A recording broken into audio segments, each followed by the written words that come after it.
When my husband of 12 years demanded my inheritance at our anniversary dinner because I refused to finance his affair with his assistant, he thought public humiliation would force me to surrender.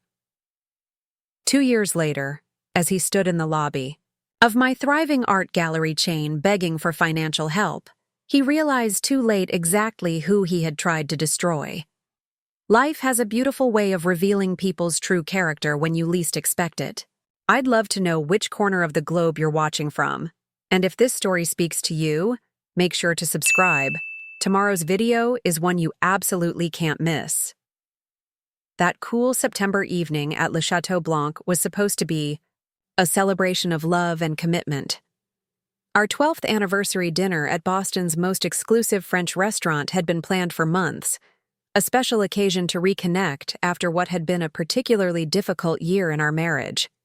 Remember adjusting my emerald silk dress in the restaurant's elegant bathroom, a vintage piece that had belonged to my grandmother. The antique earrings that completed my outfit were also hers, a woman who had taught me about resilience long before I understood I would need it. The reflection staring back at me showed a woman trying desperately to save something that, perhaps, was already lost. Everything about my appearance that night had been carefully chosen to recreate the magic we once had. The dress was similar to one I'd worn when James and I first met at an art exhibition in Chicago. The perfume was the same, one he'd given me on our honeymoon in Provence. Even my hair was styled the way he used to love it, soft waves cascading over my shoulders rather than the practical bun I'd adopted in recent years as I built my art consulting business. Hartwell Fine Arts had finally secured its biggest contract, to date, a multi-million-dollar deal with the Anderson Hotel Group to curate original artwork for their international properties. It was the kind of success I'd dreamed of since founding the company 6 years ago, the culmination of countless sleepless nights and personal sacrifices. James had laughed when I first shared my vision of building an art consultancy that would connect emerging artists with commercial spaces. "Stick to teaching art history, darling," he'd said, his tone dripping with condescension. "Leave the business decisions to those who understand them." The irony wasn't lost on me that he now couldn't stop mentioning our company's success to his colleagues at the investment firm. I watched him through the bathroom doorway as he charmed the restaurant's sommelier. His perfectly tailored Tom Ford suit and carefully styled salt and pepper hair making him look every bit the successful finance executive he portrayed himself to be. He moved through life with a practiced confidence that had once seemed so attractive to me. Now I recognized it as the entitlement it had always been. His family had always been like this, old money wrapped in sophisticated tastes. The Hartwells had built their fortune in finance generations ago, and each family member was expected to continue the legacy of wealth and influence. James had been groomed from birth to take over his father's investment firm, but recent whispers suggested all was not well in the Hartwell financial empire. I'd noticed the tension in his shoulders, the late-night phone calls behind closed doors, the way he'd been scrutinizing our joint account statements with increasing frequency. The Hartwell Investment Group was struggling, though you'd never know it from the way James still insisted on maintaining appearances. The country club membership, the summer house in the Hamptons, the vintage wine collection. "Eleanor, darling." His mother's voice cut through my thoughts as I returned to our table. Vivian Hartwell approached with her usual air of refined authority, her silver hair perfectly coiffed, her Hermès scarf artfully draped around her shoulders. My heart sank. I hadn't known his parents would be joining us for our anniversary dinner. "What a lovely surprise to see you both here," I managed, the lie feeling bitter on my tongue. "James thought it would be nice to make this a family celebration," Vivian replied, kissing the air beside my cheek. "After all, your success is the family's success." It wasn't a compliment. It was a statement of ownership.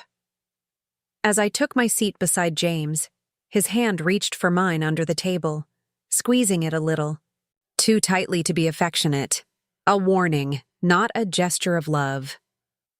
Through the carefully orchestrated first course of oysters and champagne, I caught snippets of conversation that made my skin prickle. James's younger sister Charlotte, never one to miss an opportunity for drama, was holding court with Vivian near the edge of our table. "Of course, Eleanor's business is quite impressive," she was saying, her voice carrying just enough to ensure I could hear. "But one has to wonder about the sustainability of it all. The art market can be so fickle." I might have dismissed it as typical family sniping if I hadn't noticed James's father William watching me with an unusually calculating expression. The Hartwell patriarch rarely paid attention to anything that wasn't directly related to his own interests. Something was off, but I couldn't quite put my finger on what. The evening progressed with the usual mixture of subtle power plays and forced pleasantries that characterized Hartwell family gatherings. I was just beginning to think we might make it through the night without incident when James placed his hand on mine, the diamond anniversary band he'd given me 3 hours earlier pressing uncomfortably into my skin.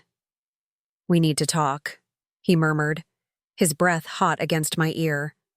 "Now." He steered me toward the restaurant's private wine room, a glass-enclosed space filled with rare vintages that the maitre d' had proudly shown us upon arrival. As we entered, I noticed William and Vivian were already there, along with Martin, James's older brother, who was examining a file folder with great interest. The heavy door clicked shut behind us, and suddenly the warmth of our anniversary celebration gave way to a chill that had nothing to do with the wine room's carefully controlled temperature. Something in the air had shifted, and I knew with absolute certainty that whatever was about to happen would change everything. A lot of love and effort went into bringing this story to life. If you're enjoying it, we'd be so grateful if you'd subscribe to our channel. Now, back to where we left off. William Hartwell's expression was unreadable as he gestured for us to sit at the small tasting table. The darkness of the mahogany contrasted sharply with the white tablecloth, creating a formal backdrop that felt more like a business meeting than a family gathering. "Eleanor," William began, his voice carrying that particular tone he reserved for difficult conversations with underperforming investments.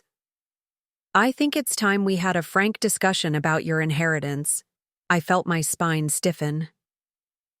My grandmother's estate, the unexpected windfall that had come through just 3 months ago, had been left entirely to me, bypassing even my parents.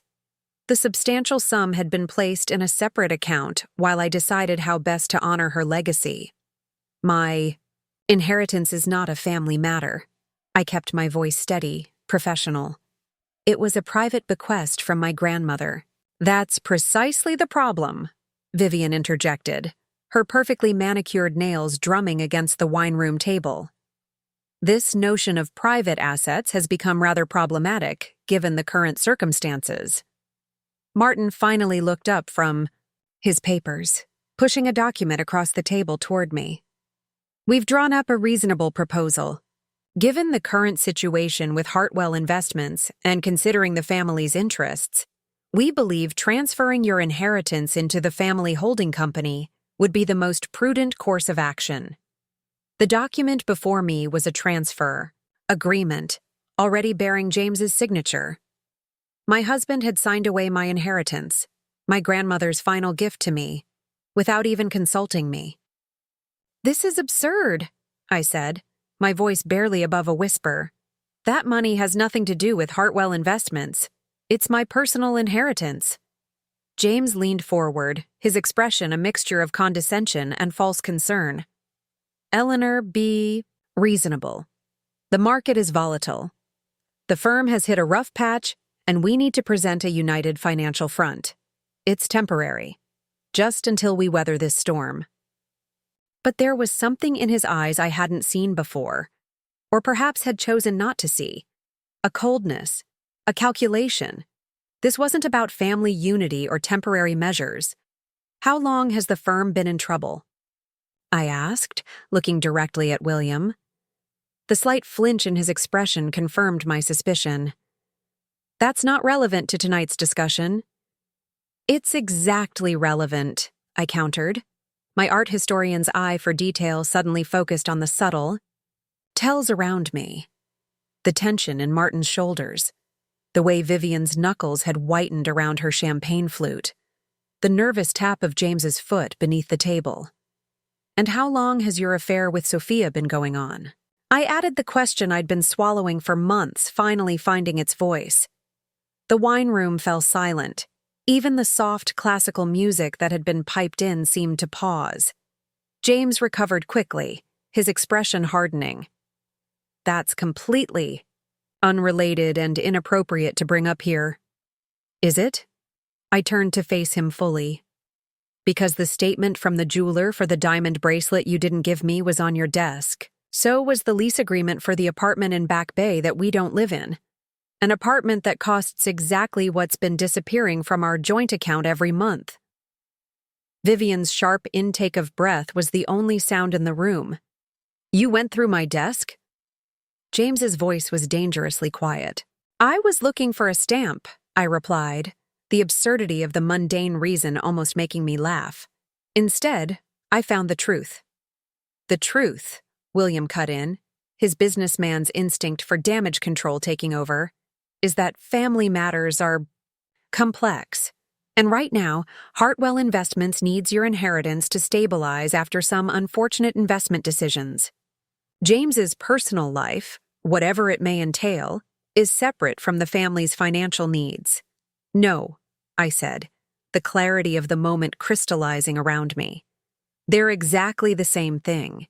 You want my inheritance to save your firm, and James wants it to maintain the lifestyle that keeps both his wife and his mistress comfortable."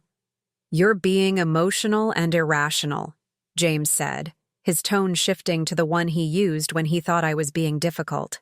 "This is a straightforward business decision. The inheritance would be properly invested and documented as your contribution to the family holdings." "And if I refuse?" The silence that followed my question was answered enough. I picked up the document, examining it with deliberate slowness before tearing it in half. The sound of ripping paper echoed through the wine room like a glass shattering. No, what happened next seemed to unfold in slow motion. James's face contorted with rage, his hand sweeping across the table, sending crystal glasses and fine china crashing to the floor.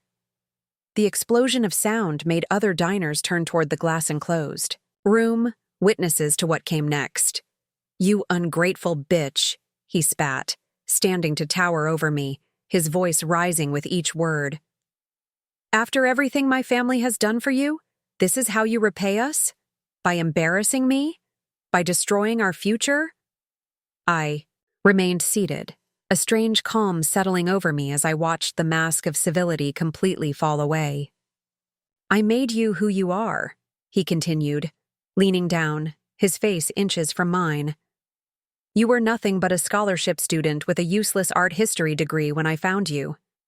Everything you have, your business, your connections, your life, you owe to the Hartwell name." The wine room had gone deadly quiet, the only sound the drip of spilled champagne from the edge of the table. In that moment, looking at these people who had claimed to be my family, I felt something shift inside me. A fundamental change in how I viewed not just them, but myself. "Thank you," I said softly, my voice steady despite the adrenaline coursing through me. "What?" James looked confused, his anger momentarily derailed by my unexpected response. "Thank you for finally showing me exactly who you are. All of you. You've made what comes next so much easier." With that, I stood, smoothing down my grandmother's dress, each of her antique pearls at my throat, feeling like armor. William's voice stopped me as I reached for the door. "If you walk out now, you're cutting yourself off from everything. The connections, the influence, all of it. The Hartwell name opened every door for you." I smiled, though they couldn't see it with my back turned. "No, William. I'll have everything that matters. My integrity, my grandmother's legacy, and my freedom. And you? You'll never see what's coming next." 3 days after walking out of Lai Chateau Blanc, I stood in the doorway of a modest studio space in Cambridge. The industrial building was nothing like the sleek designer offices of Hartwell Fine Arts in Back Bay, but that was precisely why I'd chosen it. Nothing here reminded me of the life I was leaving behind. "It's not much to look at," said Nina Kapoor, the realtor who'd found the space on impossibly short notice. "But it has good bones, excellent natural light, and most importantly, no connection to the Hartwells," I finished, running my hand along the exposed brick wall. "It's perfect." The dust-covered windows looked out over the Charles River, offering a view of Boston's skyline that seemed symbolic. I could see my old life, but from a completely new perspective. I had spent the past 72 hours in a whirlwind of legal consultations, emergency meetings, and breathless phone calls with clients, all orchestrated from May's apartment. My phone had been bombarded with messages from the Hartwells, first demanding, then threatening, then attempting a bizarre mix of gaslighting and reconciliation. James's latest text was a masterpiece of manipulation. "Eleanor, you're clearly experiencing some kind of emotional breakdown. Father has arranged for Dr. Winters to see you. No judgment, just help. We're all concerned. Your grandmother's death clearly affected you more than we realized." I hadn't bothered responding. Instead, I'd channeled my energy into the one thing they never expected me to do: start over completely. "The paperwork's ready whenever you are," Nina said, pulling me back. "To the present. 3-month lease with option to extend. The owner was impressed by your portfolio." "Let's make it official," I replied, signing the documents with a flourish. The ink was barely dry when the door opened behind us. Zoe entered first, pushing a cart loaded with computers, followed by Ray carrying networking equipment. May brought up the rear with a box of office supplies and a bottle of champagne tucked under her arm. "The advance team has arrived," May announced, setting the box down on the dusty floor. "The movers will be here with the rest in an hour." Nina looked confused. "You're moving in today?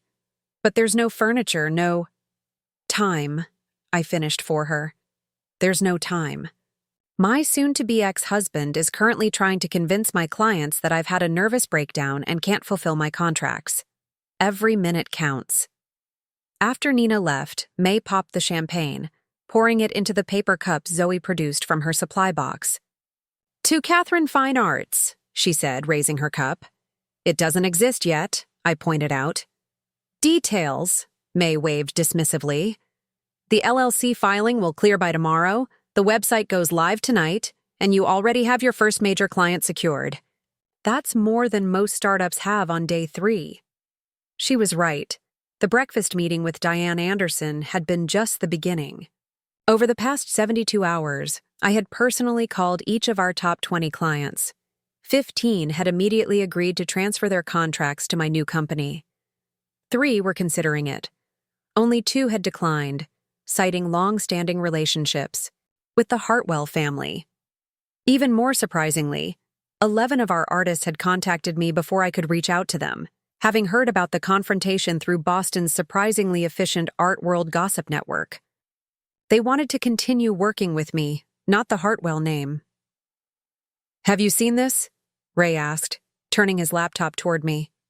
On the screen was a press release from Hartwell Investments. "Hartwell Fine Arts announces leadership transition Boston." MA, Hartwell Fine Arts, the luxury art consulting firm founded by the Hartwell family, today announced a leadership transition following the unexpected departure of Eleanor Hartwell, who has taken a leave of absence for personal reasons. James Hartwell will assume temporary leadership of the company, ensuring continuity for clients and partners. While we support Eleanor during this difficult personal time, our commitment to our clients remains unwavering, said William Hartwell, chairman of Hartwell Investments. The company was built on the Hartwell family's generations of expertise in luxury markets, and that foundation remains strong. "They're rewriting history already," Zoe observed, reading over my shoulder, "making it sound like they founded the, company, not you." "And implying you're having some kind of breakdown?" May added, her expression darkening. I should have felt angry, but instead, a strange calm settled over me. "They're playing exactly the game I expected," I said. "Trying to control the narrative using their connections and influence. But they've forgotten something important. What's that? Ray asked. I have the receipts, I replied, pulling out my phone. Literal and figurative. While the Hartwells had been crafting press releases, I had been gathering evidence. Financial records showing how James had been systematically siphoning money from our joint accounts for nearly a year. Email trails documenting when and how I had founded Hartwell Fine Arts, with the family providing only initial capital in exchange for minority ownership. And most damning of all, the security footage from Le Chateau Blanc, showing James's explosive rage when I refused to sign over my inheritance. The question is, May said carefully, are you prepared to use all that? Going public would be nuclear, not just for them, but for you too. Your privacy, your reputation? I'm hoping it won't come to that, I admitted. Public mudslinging would damage the new company before it even launches. But if they push me too far... My phone buzzed with an incoming call from a number I didn't recognize. I hesitated, then answered, putting it on speaker. Eleanor? It's Charlotte. James's sister's voice filled the dusty studio. I'm calling from my assistant's phone because I figured you'd block mine. You figured correctly, I replied coolly. What do you want, Charlotte? To warn you. James and Father are meeting with Lawrence Spencer from Spencer Media tomorrow. They're planning a profile piece about how the family is rallying to save the company you abandoned. They're going to paint you as unstable, ungrateful, possibly even embezzling funds. My team exchanged alarmed glances. Spencer Media owned 3 of Boston's most influential lifestyle publications, exactly the outlets that covered the art world and reached our client base. Why are you telling me this? I asked, suspicion evident in my voice. A beat of silence followed before Charlotte replied, her voice lower now. Because what they did at that dinner was wrong. And because... She hesitated. Because 3 years ago, Father tried to force me to sign over my trust fund to cover one of his failed developments. I refused and was cut off from the family for 6 months. James knows this. He was there. And now he's doing the same thing to you. The call ended abruptly, leaving us in stunned silence. Do you believe her? Zoe asked finally. Oddly enough, I do, I replied. Charlotte and I have never been close, but she's always been the family outlier, and it fits with William's pattern of using family assets as his personal piggy bank. Ray was already typing furiously on his laptop. So we need to counter their media narrative before it starts. What if we approach Allison Kim at the Culture desk? She's always been fair in her coverage, and she'd love an exclusive on a new art consultancy rising from the ashes of a family drama. No, I said slowly, an idea taking shape. I've got something better. 6 hours later, our improvised office had been transformed. Rented furniture had arrived, computers were up and running, and the walls were now adorned with samples of our artists' work. Through the freshly cleaned windows, Boston's lights twinkled as evening settled over the city. I sat at my new desk, reviewing the text May had just drafted. A simple announcement to be sent to our contact list and posted on social media, introducing Catherine Fine Arts as my new venture. No mention of the Hartwells, no hint of scandal or drama, just a positive focus on the future and our commitment to connecting exceptional artists with visionary clients. It's perfect, I told her, approving the draft. Dignified, professional, forward-looking. Unlike the Hartwells, who are about to be blindsided by what's coming next, Zoe remarked with undisguised satisfaction. What was coming next had nothing to do with press releases or social media announcements. While Ray and Zoe had been setting up our digital infrastructure, May and I had been executing a different plan entirely. I pulled up the email that had arrived just 20 minutes earlier from Diane Anderson. Eleanor, the board unanimously approved our proposal. The expanded contract is attached, $7.2 million for artwork across all 26 Anderson Hotel properties. with Catherine Fine Arts as our exclusive art consultant for the next 3 years. And yes, we're fine with the press release going out tomorrow morning, announcing our partnership as the official launch of your new company. I look forward to seeing the Hartwells' faces when they realize what they've lost. Warmly, Diane. The Anderson Hotel Group contract had been Hartwell Fine Arts' biggest achievement, the deal that had put us on the map and that James had been quick to claim credit for at every opportunity. Now, not only had I secured it for my new company, but I'd expanded it by adding 8 additional hotel properties. The timing couldn't have been more perfect. When Spencer Media published whatever hit piece the Hartwells were planning, it would be overshadowed by the announcement of Catherine Fine Arts' groundbreaking partnership with one of the country's most prestigious hotel groups. I almost feel sorry for them, May mused, reading the email over my shoulder. Almost? Don't, I said, closing my laptop. They made their choice when they tried to steal my inheritance and erase my contributions. Now they'll learn what it means to underestimate someone they thought they owned. As we prepared to leave for the night, I took one last look around the raw, imperfect space that represented my Declaration of Independence. In just 3 days, I had laid the foundation for something new, something that belonged entirely to me. My phone buzzed with a text from James. Father and I are willing to discuss reasonable terms for your return. The family name still means something in this town. Remember that before you make any hasty decisions. I didn't bother replying. Instead, I took a photo of the Catherine Fine Arts logo Zoe had mounted on the wall, my grandmother's initials styled into an elegant emblem. That looked nothing like the Hartwell brand. Tomorrow would bring challenges I could only begin to imagine. The Hartwells would use every weapon in their considerable arsenal, social connections, financial pressure, media manipulation, to try to destroy what I was building. But for the first time in 12 years, I wasn't afraid of their power. Because I had finally recognized my own. The morning Catherine Fine Arts officially launched, Boston's art scene buzzed with speculation. The press release announcing our exclusive partnership with the Anderson Hotel Group hit the wires at precisely 8 a.m., time to land just as the business community checked their morning news. By 8:17, James was calling. I declined it, watching as his name flashed across my screen again and again. By the third call, I decided to answer, putting the phone on speaker so my team could hear. Eleanor. His voice was tight, controlled, the tone he used when furious, but trying to appear reasonable. What the hell do you think you're doing? Good morning to you too, James. I'm launching my company, as you can see. Your company? The veneer of control slipped. Hartwell Fine Arts is your company, and you've abandoned it. This stunt with Anderson is a breach of contract and corporate theft. I smiled at my team, who were watching the exchange with undisguised glee.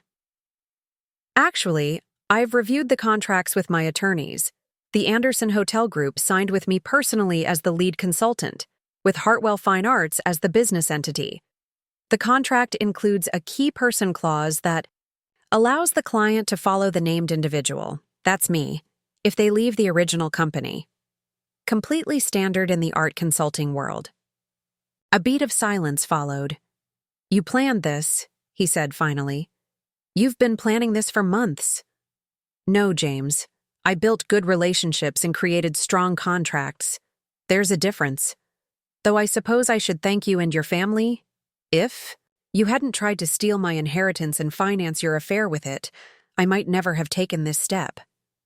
This is ridiculous, he snapped. Father is meeting with our attorneys right now. We'll sue you for everything you've got. Based on what, exactly? My grandmother's inheritance that you tried to coerce from me? The company I own majority shares. In the affair you've been funding with our joint accounts? Please, go ahead. I'd love to see those arguments play out in court. Another silence, longer this time. Eleanor. His voice shifted to the cajoling tone I'd heard so many times before. Be reasonable. We can work this out between us as family. No need for lawyers or public drama. Come home and we'll discuss a proper separation of assets. I'm not coming home, James, and I'm not coming back to a company where your family tried to erase my contributions. The discussion about separation will happen through our attorneys. You ungrateful. He caught himself, but not before his true colors showed. You're making a serious mistake. The Hartwell name still means something in this town. So does mine, I replied calmly. Catherine was my grandmother's name, and it means integrity, hard work, and genuine value. Everything your family pretends to represent but doesn't. I ended the call before he could respond, meeting the approving gazes of my team.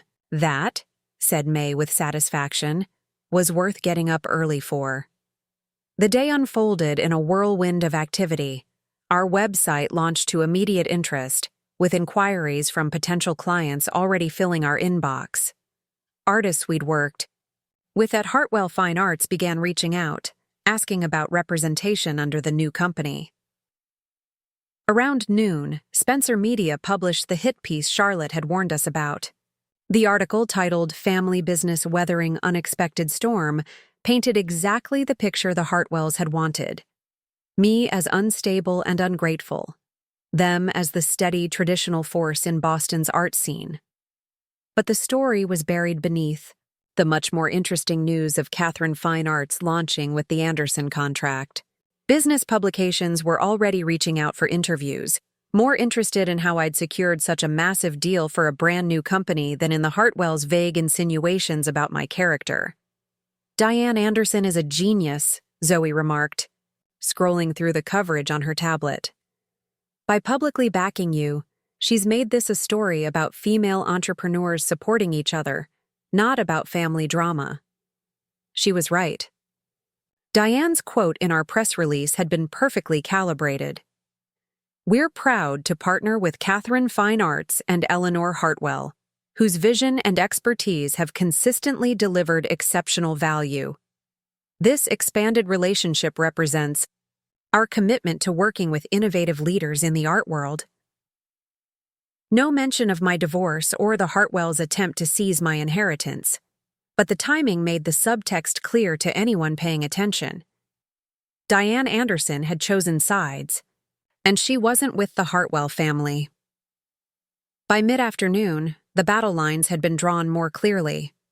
William Hartwell issued a statement expressing disappointment in my unprofessional behavior and promising clients that Hartwell Fine Arts would continue to provide the same level of service they'd always enjoyed. Reading between the lines, it was obvious they were scrambling to retain clients who were now questioning their relationship with the firm. Time to implement Phase 2? May asked, poking her head into my makeshift office. I nodded, picking up my phone to make the call I'd been anticipating all day. Allison Kim, the art critic at the Culture Desk, answered on the second ring. Eleanor, she said warmly, I've been hoping you'd call. Boston's art world is exploding with rumors. How? Would you like an exclusive on what's really happening? The full story, no holds barred. Her enthusiasm was immediate. When and where? We arranged to meet at a small cafe near the Museum of Fine Arts. Neutral territory, but in a setting that underscored my connection to the art world apart from the Hartwell name. Are you sure about this? Ray asked after I ended the call. Going public with everything. The affair, the inheritance grab, all of it? It's a calculated risk, I admitted. But the Hartwells are already trying to control the narrative. I need to get ahead of it with my own version of events. When I arrived at the cafe 2 hours later, Allison was already waiting, recorder. Ready. She'd been covering Boston's art scene for 15 years and had always treated me fairly in her reviews of Hartwell Fine Arts exhibitions. More importantly, she had no connection to the Hartwell family's social circle. So, she began, once we were settled with our coffee, what really happened at that anniversary dinner? I told her everything. The ambush with William and Vivian, the demand for my inheritance, the revelation of James's affair, his rage when I refused to comply. I didn't embellish or exaggerate. The truth was dramatic enough without enhancement. Do you have any proof of these claims? Allison asked when I finished. Her tone wasn't skeptical, just professionally thorough. In response, I showed her the security footage from Le Chateau Blanc, the financial records documenting James's withdrawals to fund his apartment with Sophia, and the emails from the Hartwells. In the aftermath, attempting to paint me as emotionally unstable. And what about your grandmother's inheritance? What were their plans for that money? To prop up Hartwell Investments, I explained. They've been hiding their financial troubles for at least a year, possibly longer. Their last 3 development projects have failed to secure enough investors, and they've been using accounting tricks to mask the losses. Allison's eyebrows rose. That's a serious accusation, which is why I have this, I replied, sliding a folder across the table. Inside were financial documents Charlotte had sent that morning. Internal records showing the precarious state of Hartwell Investments' finances, including notes from board meetings discussing how to access family assets to cover mounting debts. Charlotte Hartwell provided these? I nodded. She's had her own experiences with William's financial manipulations. When she realized what they were doing to me, she decided to take a stand. As our interview concluded, Allison asked the question I'd been waiting for. What do you want people to take away from this story, Eleanor? I considered my answer carefully. That legacy isn't something you're entitled to because of your last name. Real legacy is built through integrity, hard work, and treating people with respect. The Hartwells wanted my inheritance and my company because they thought they owned me and anything I created. I want everyone to understand that no one owns your talent or your future, no matter how powerful they seem. By the time I returned to our Cambridge studio, the first counteroffensive from the Hartwells had arrived. A cease and desist letter from their attorneys, claiming I was using proprietary business methods and client information from Hartwell Fine Arts. They're desperate, May observed, reading over the letter. They know they don't have a legal leg to stand on, but they're hoping to scare you. Or drain my resources with legal battles, I added. They're betting I can't afford a prolonged fight. Then they've seriously underestimated your grandmother's inheritance, Ray said with a grin. How much did you say she left you? Enough, I replied. Catherine's estate had been substantial, not the kind of old money the Hartwells possessed, but the solid, carefully invested wealth of someone who had built something valuable and protected it wisely. And unlike the Hartwells, I don't have failing real estate projects bleeding me dry.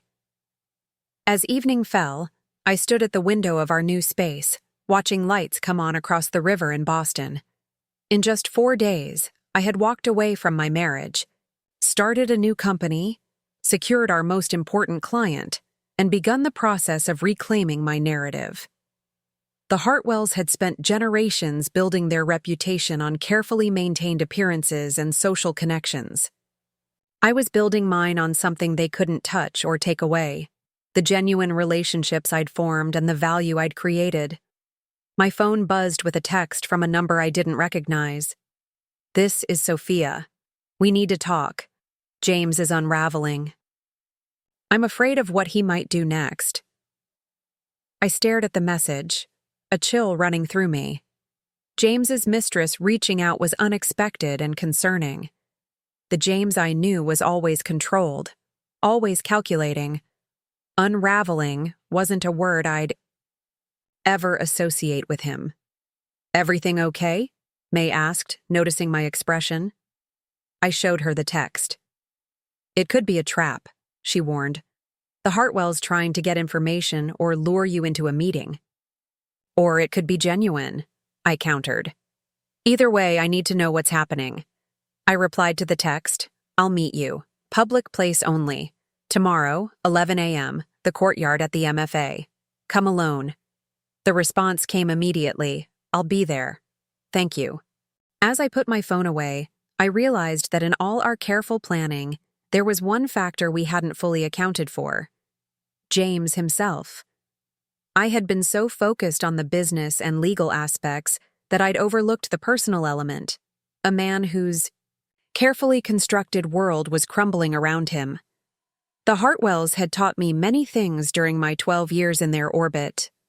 But perhaps the most important lesson was one they never intended. The most dangerous moment is when someone accustomed to power begins to lose it.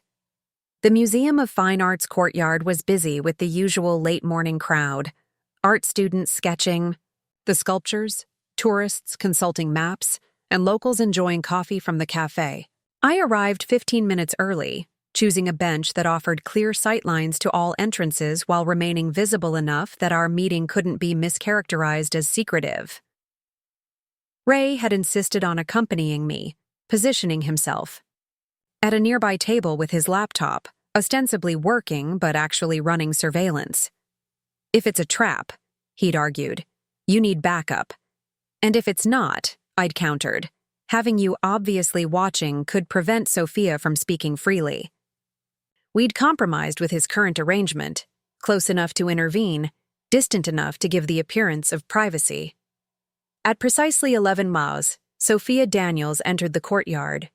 In person, she looked different from the photos I'd found in James's desk, less polished, more anxious. Her designer clothes couldn't hide the dark circles under her eyes or the tension in her posture as she scanned the area, finally spotting me on the bench. "Thank you for meeting me," she said, sitting down but maintaining a careful distance. Up close, I noticed a faint bruise near her temple, partially covered with makeup. "What happened to your face?" I asked directly. Her hand flew up reflexively, then dropped. "James. He's not himself right now. That's why I needed to see you. If he hurt you, you should go to the police."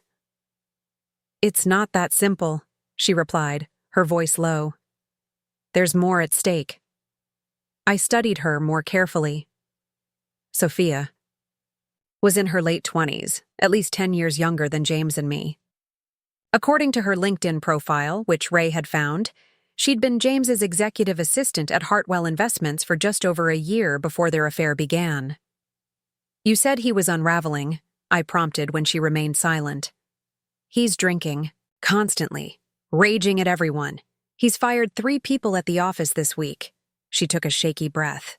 "William is threatening to remove him from the company if he doesn't handle the situation, meaning you and your new business. And that's your concern because I'm pregnant." The words hung in the air between us. For a moment, I felt as if I'd been physically struck. During our 12 years of marriage, James had always insisted he wasn't ready for children. Another year, another milestone, another project first. It had become a point of silent resentment between us, one more compromise I'd made to keep, the peace. "He doesn't know," Sophia continued, watching my face. "I only confirmed it the day after your anniversary dinner. I was going to tell him that night, but when he came home..." She gestured vaguely toward her face. "So you're here because you're afraid of him," I concluded. "Yes, but also because I think you should know what they're planning." She reached into her bag and withdrew a slim folder, placing it between us on the bench. "These are notes from a meeting William held yesterday with the family's lawyers. They're building a case against you, claiming you embezzled from Hartwell Fine Arts, that you stole clients and proprietary information."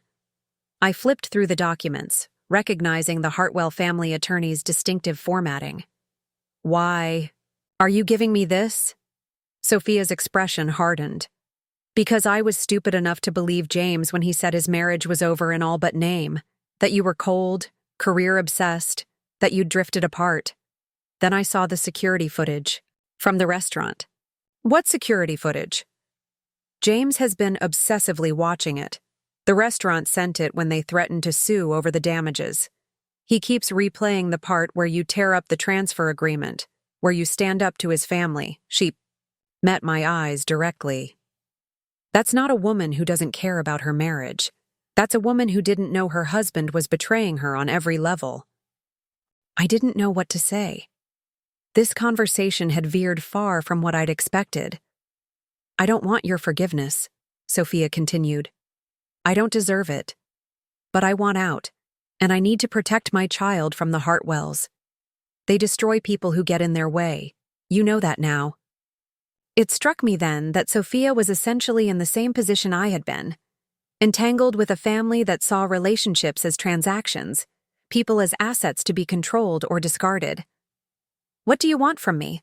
I asked. "Nothing. This is..." She gestured to the folder. "Me trying to do one right thing in this mess I've helped create. What you do with it is up to you." She stood to leave but hesitated. "One more thing you should know. Vivian has been contacting your clients personally, telling them you had a nervous breakdown after your grandmother died. That James and William were trying to help you by taking over the business temporarily." The calculated cruelty of it stole my breath momentarily. They knew how much my grandmother had meant to me, how her death had affected me. To weaponize that grief was a new low, even for the Hartwells. "Thank you for telling me," I said finally. "And Sophia, if you're genuinely afraid of James, don't go back to that apartment. There are resources that can help you." She nodded once, then walked away, disappearing into the museum crowd. Ray appeared at my side almost immediately. "Well, that was unexpected." "Very." I agreed, handing him the folder. "Let's get these to our attorney right away. And I need to call Diane Anderson before Vivian reaches her." By the time we returned to our Cambridge studio, the Hartwell counteroffensive was in full swing. 3 smaller clients had already called to put their projects on hold, citing concerns about the transition. Our inbox contained 2 partnership inquiries from artists who had been contacted by James with offers to maintain their relationship with Hartwell Fine Arts during this difficult time. Most alarming was an email from my personal attorney. The Hartwells had filed for an emergency injunction to prevent me from utilizing proprietary business methods and client information from Hartwell Fine Arts. They're trying to shut us down. "Before we're even properly started," May observed, reading over my shoulder. "They're panicking," I corrected her. "This injunction request is so broadly worded it would never stand up in court. They're hoping to drain our resources and scare off clients while they build a more substantive case." "So what's our move?" Ray asked, spreading Sophia's documents across my desk. The Hartwell's strategy was laid out in meticulous detail, a multi-pronged attack targeting my reputation, my business relationships, and my financial resources. I studied the notes for a moment, then looked up at my team. "They expect me to go defensive, to hunker down and focus on fighting the legal battle while they poison the well with clients and artists. So we do the opposite," May concluded with a slow smile. "Exactly. Zoe, call Alex Rivera at the Globe.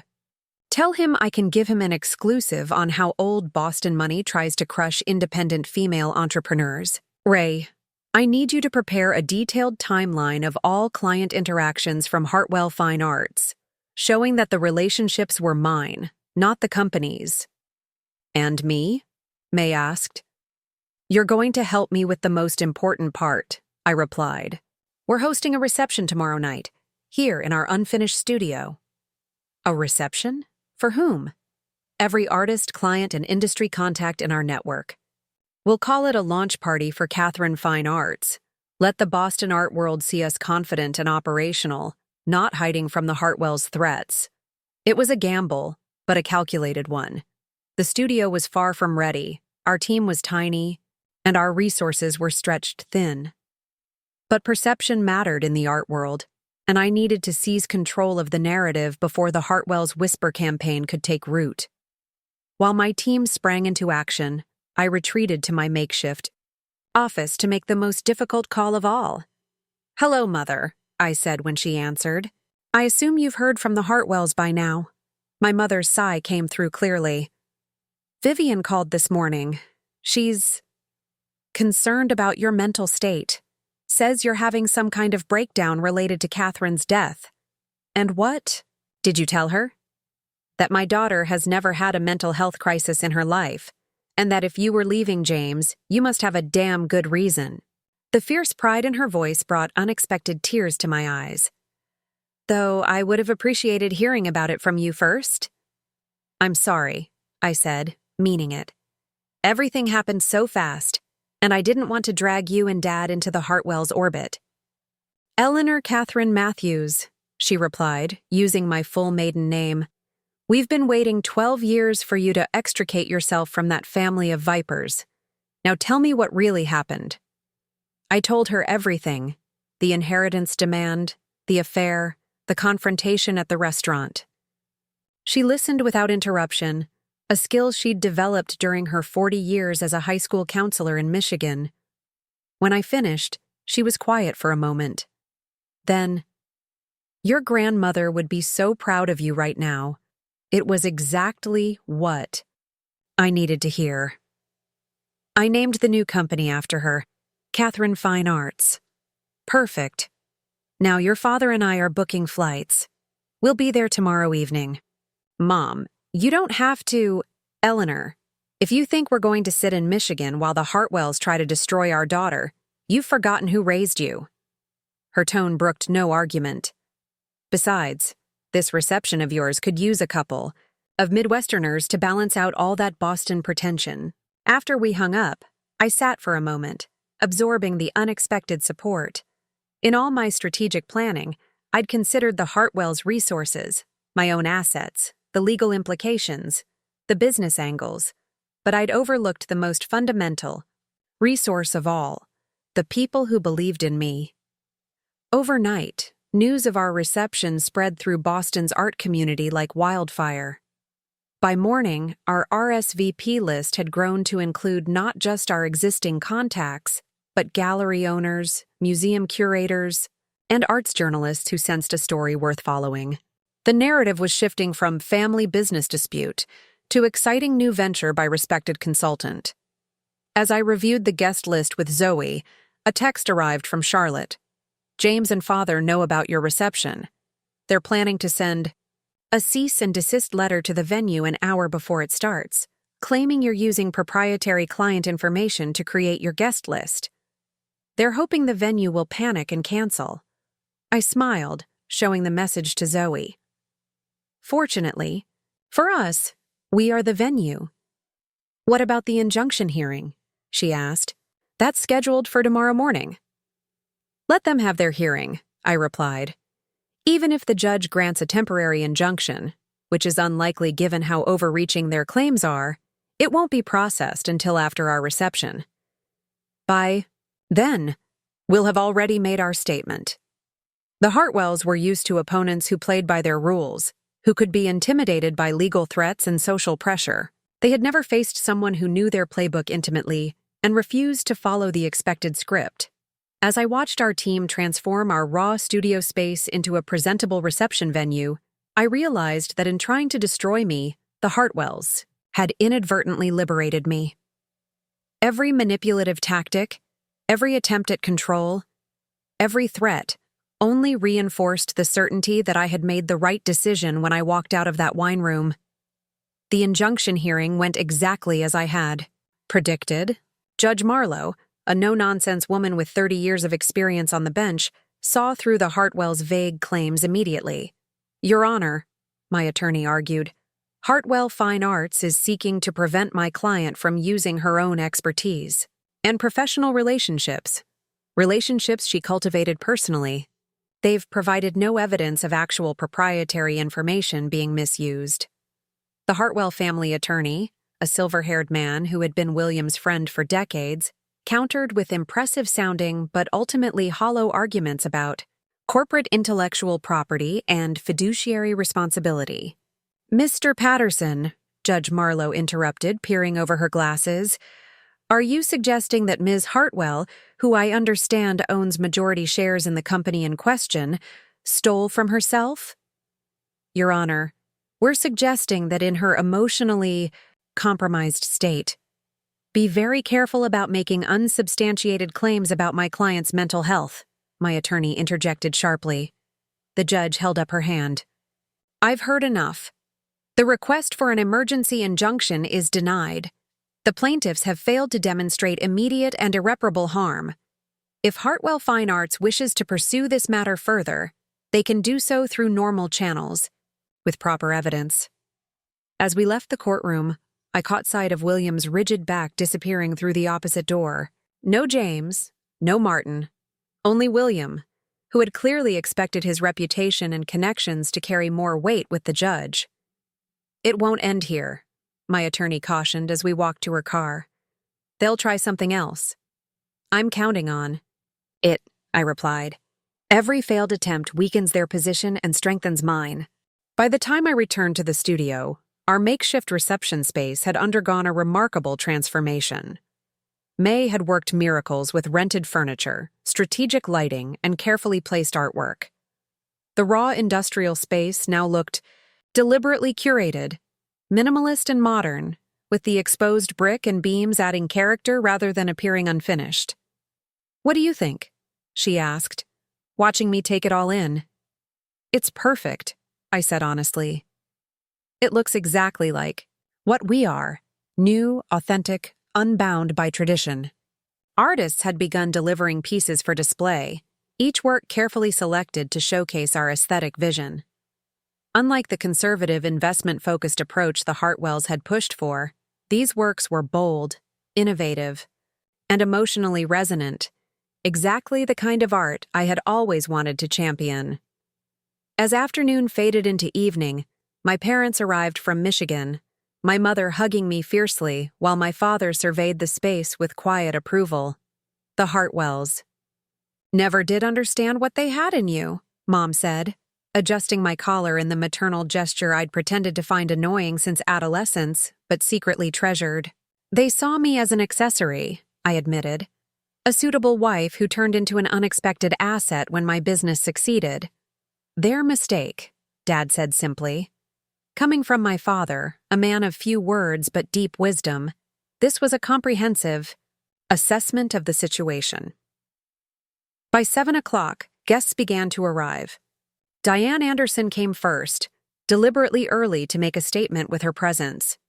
She brought her husband and 3 board members from the Anderson Hotel Group, a clear signal of their commitment to our partnership. "The Hartwells called twice. More," she told me quietly. "William implied that your business was already facing legal jeopardy. I told him we were quite satisfied with our decision to partner with you." Artists arrived next, many bringing gallery owners and collectors as guests. Each introduction, each handshake, represented a strand in the new web of relationships I was building, connections based on genuine appreciation rather than social obligation. By 8, the studio was filled with conversations and laughter, the energy electric with possibility. Several journalists circulated through the crowd, including Allison Kim from the Culture Desk and Alex Rivera from the Globe, whose article that morning had presented my side of the story with refreshing fairness. "You've created quite a buzz," Allison observed, gesturing to the diverse crowd. "Half of Boston's art world is here." "And none of the Hartwells," I replied with a small smile. "Actually," she nodded toward the entrance where Charlotte had just arrived, looking uncomfortable but determined.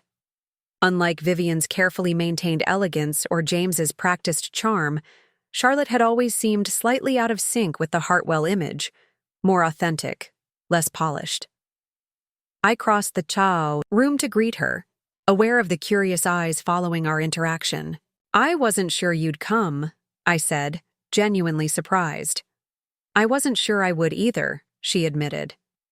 "Father would have a stroke if he knew I was here. He's been on a rampage since the injunction was denied." "Then why risk it?" Charlotte looked around at the vibrant gathering, something like wistfulness in her expression. "Because you've built something real here, something the Hartwells can't understand or control. And because—" she hesitated, lowering her voice. "Because I need to know it's possible to break free." Before I could respond, a commotion at the USG entrance drew our attention. James stood in the doorway, his appearance shocking in its dishevelment. His normally perfect hair was unkempt, his clothes rumpled, his eyes wild with a combination of rage and something that looked almost like desperation. "Ray," materialized at my side instantly. "Do you want me to have him removed?" he asked quietly. "Not yet," I replied, watching as James scanned the room, finally spotting me. "Let's see what he does first." As James pushed his way through the crowd, conversations hushed around him, the atmosphere tensing like air before a thunderstorm. "Eleanor," he said when he reached me, his voice carrying in the sudden quiet. "We need to talk, privately. Anything you have to say to me can be said right here," I replied calmly, acutely aware of the witnesses surrounding us. "This is insane," he hissed, gesturing to the space around us. "This little rebellion has gone far enough. You've made your point." "This isn't a rebellion, James. It's a business. My business. Built with Hartwell connections," he countered. "Our name, our network." "Your name, my network," I corrected him.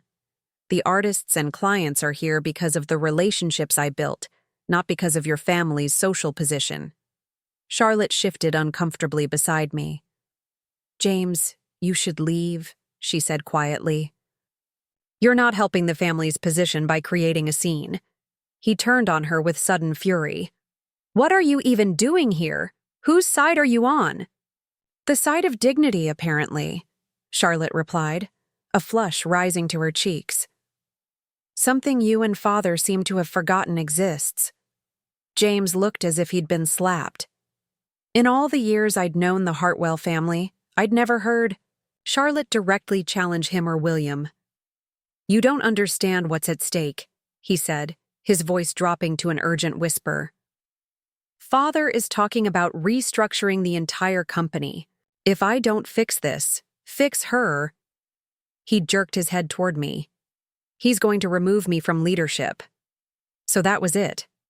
Not concern for the company we'd built together, not regret over our marriage, not even anger at my defiance. James was here because William was threatening his position in the family hierarchy. "That's not my problem anymore," I told him. "What happens at Hartwell Investments stopped being my concern the moment you and your family tried to steal my inheritance." "It wasn't stealing," he protested, desperation creeping into his voice. "It was a family consolidation, a temporary measure. To save the company from the hole you've dug," I finished for him. "And to continue financing your affair with Sophia. How is she, by the way? Still pregnant?" The color drained from his face. "How do you know about the pregnancy?" She told me herself, along with some other interesting details, like how you came home the night of our anniversary dinner and— I gestured vaguely to my temple, mirroring where Sophia's bruise had been. Something shifted in James's expression then, the desperation giving way to a cold anger I recognized from that night at Le Chateau Blanc. "You think you've won," he said softly. "You think you can just walk away from the Hartwells and start over. But we made you, Eleanor. Everything you are, everything you know about this business, came from us." "No, James. Everything I am came despite you. The Hartwells didn't make me. You constrained me. And now I'm free to become something you can't even imagine." Around us, the room was completely silent. Dozens of Boston's most influential art world figures watching this confrontation unfold. "You're making a mistake," James said, his voice rising again. "Father has connections you can't even imagine. One word from him, and half the people in this room will never work with you again." A voice cut through the tension. Diane Anderson's clear, authoritative tone. "I think you're overestimating the Hartwell influence, James, and underestimating your wife's talent." "Ex-wife," I corrected gently, removing my wedding ring and holding it out to James. "You might as well take this now. Consider it a down payment on the divorce settlement." He stared at the ring, then at me, as if he couldn't quite process what was happening. The James Hartwell I had married would never have shown such naked emotion in public. The mask of perfect control had completely slipped, revealing the insecure, entitled man beneath. "This isn't over," he said finally, ignoring the offered ring. "Father won't let it be."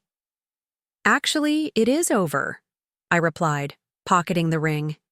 "It was over the moment you and your family showed me exactly who you are. Now, I think you should leave before you embarrass yourself further." For a moment, I thought he might lash out physically as he had in the restaurant. I could see the tension in his jaw, the way his hands clenched at his sides. But surrounded by witnesses, with no family backing to protect him, James ultimately lacked the courage of his rage. He turned and stalked toward the exit, the crowd parting silently to let him through. As the door closed behind him, I felt a collective exhalation in the room. Then, astonishingly, someone began to applaud. Others joined in, the sound building until it filled the space, not just supportive, but admiring. Charlotte touched my arm lightly. "I should go too," she said. "But Eleanor? What you just did, that was 20 years overdue in this family." After she left, the reception regained its energy, the confrontation with James becoming the catalyst for even more animated discussions.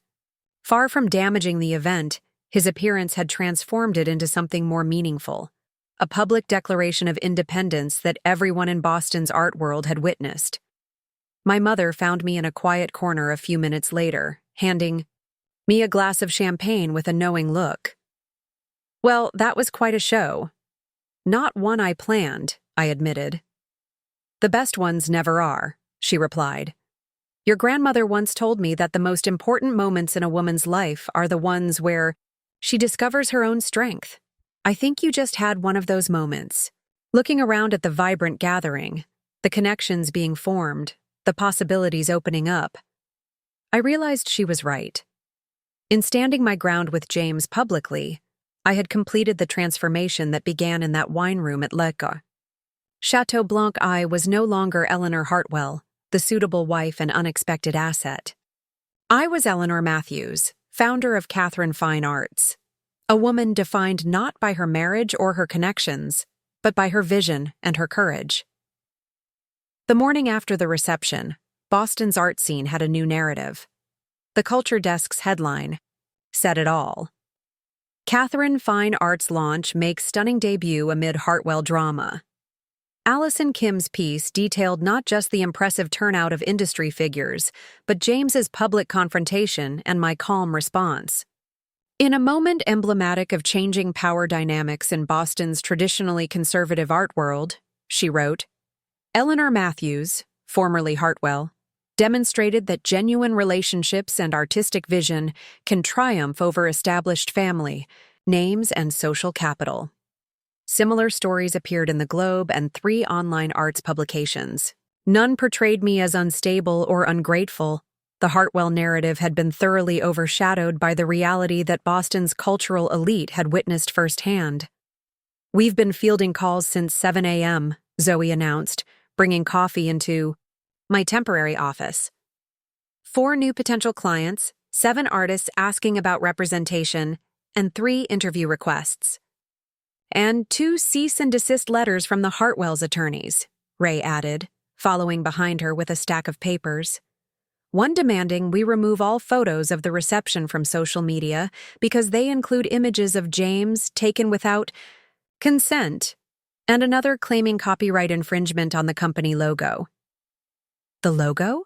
I asked, puzzled. "Catherine Fine Arts looks nothing like Hartwell Fine Arts." "Apparently," Ray explained, scanning the legal document, "they're claiming your use of a serif font constitutes trademark infringement because Hartwell Fine Arts also uses a serif font." "They're grasping at straws," May observed, joining our morning briefing. "These are delay tactics, meant to distract us from building momentum." She was right. The Hartwells were following their usual playbook, using attorneys to intimidate, leveraging legal complexities to exhaust their opponent's resources and will to fight. They expected me to get bogged down in responding to each frivolous claim. "Forward everything to our attorneys," I instructed. "But we don't alter our course. They want us focusing on defense. We'll continue building instead." My parents had extended their stay, with Dad volunteering to oversee the studio renovation while Mom helped May coordinate with artists. Their presence was more than practical assistance. It was a visible reminder that my foundation wasn't built on the Hartwell name, but on the values I'd learned long before I met James. Eleanor? Zoe stuck her head back in. Sophia Daniels is on line 1. She sounds upset. I picked up the phone, unsure what to expect. Sophia?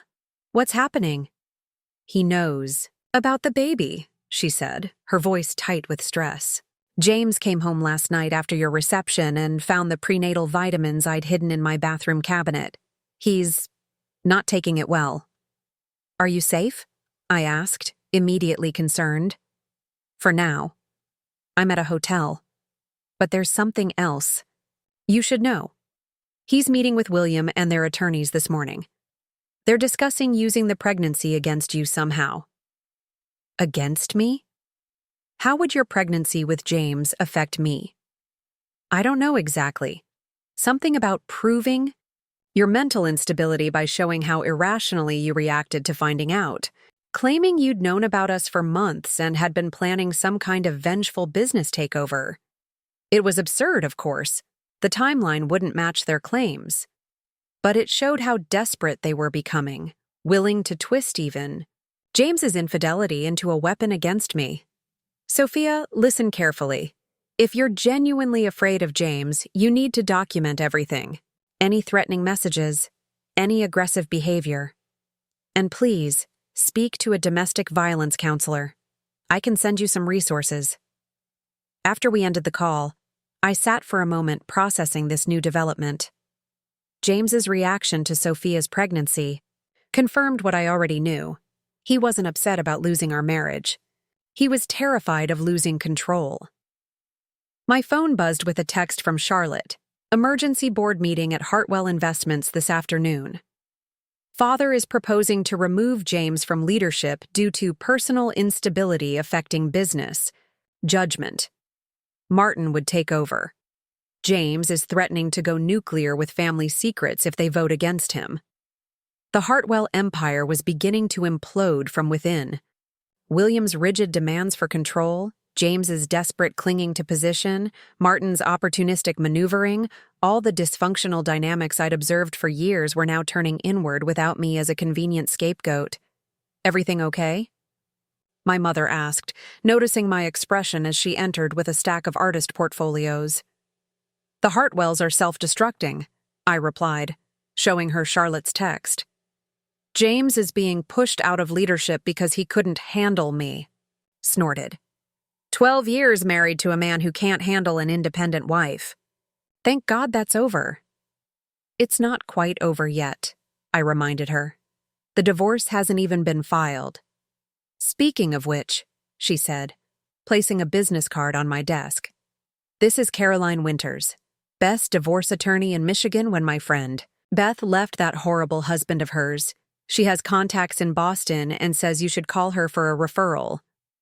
I picked up the card, suddenly realizing I'd been so focused on establishing Catherine Fine Arts that I hadn't taken concrete steps toward legally ending my marriage. In the frantic pace of the past week, the divorce had been a theoretical future event, not an immediate priority.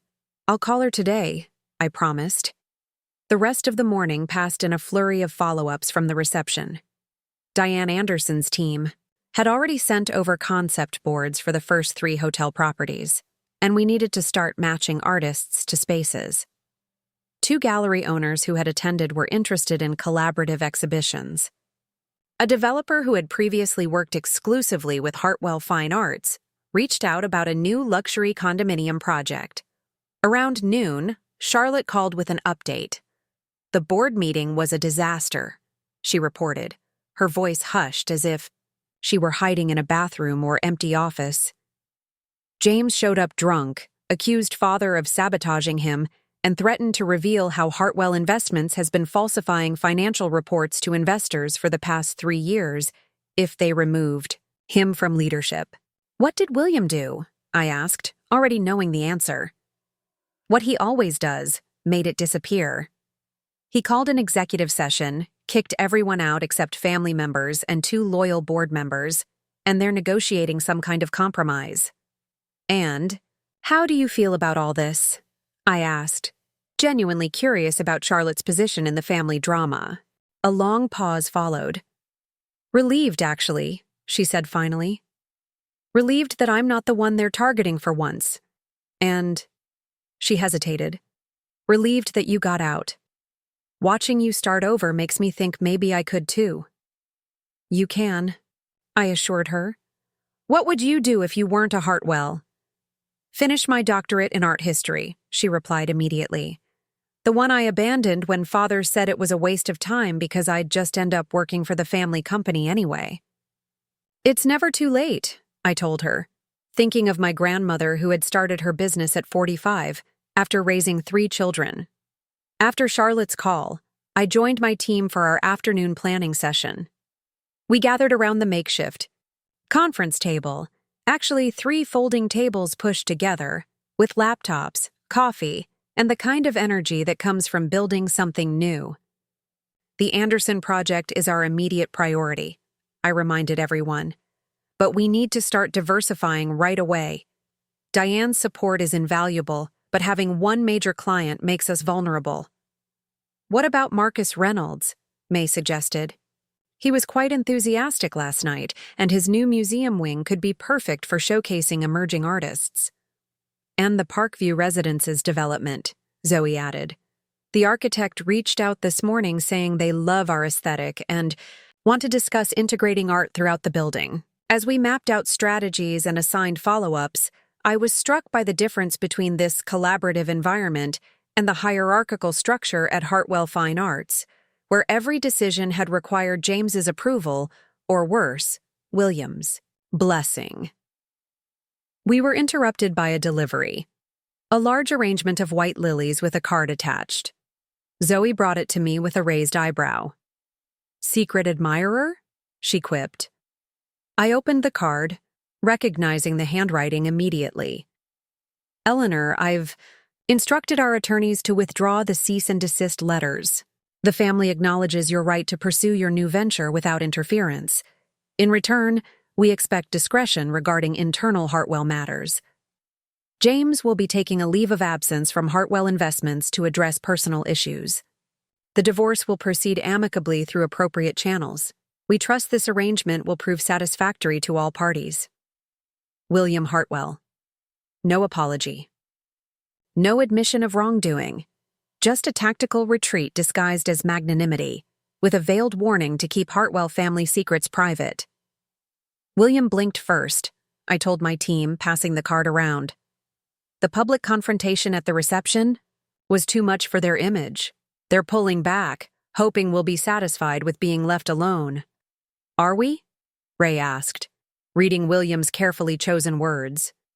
"For now," I decided. "We have a company to build, and fighting the Hartwells isn't our purpose. It's just an obstacle we've had to overcome." I turned to my parents. "You raised me to focus on creating, not destroying." Dad nodded approvingly.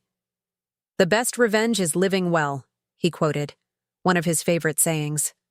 "Besides," May added with a mischievous smile, "isn't it more satisfying to let them watch you succeed without them?" The answer, I was discovering, was yes. True freedom wasn't just about escaping the Hartwells' control. It was about building something they could never have imagined, something that reflected my values rather than their limitations. That evening, after everyone had gone, I stood alone, in the studio space that was gradually transforming into the headquarters of Catherine Fine Arts.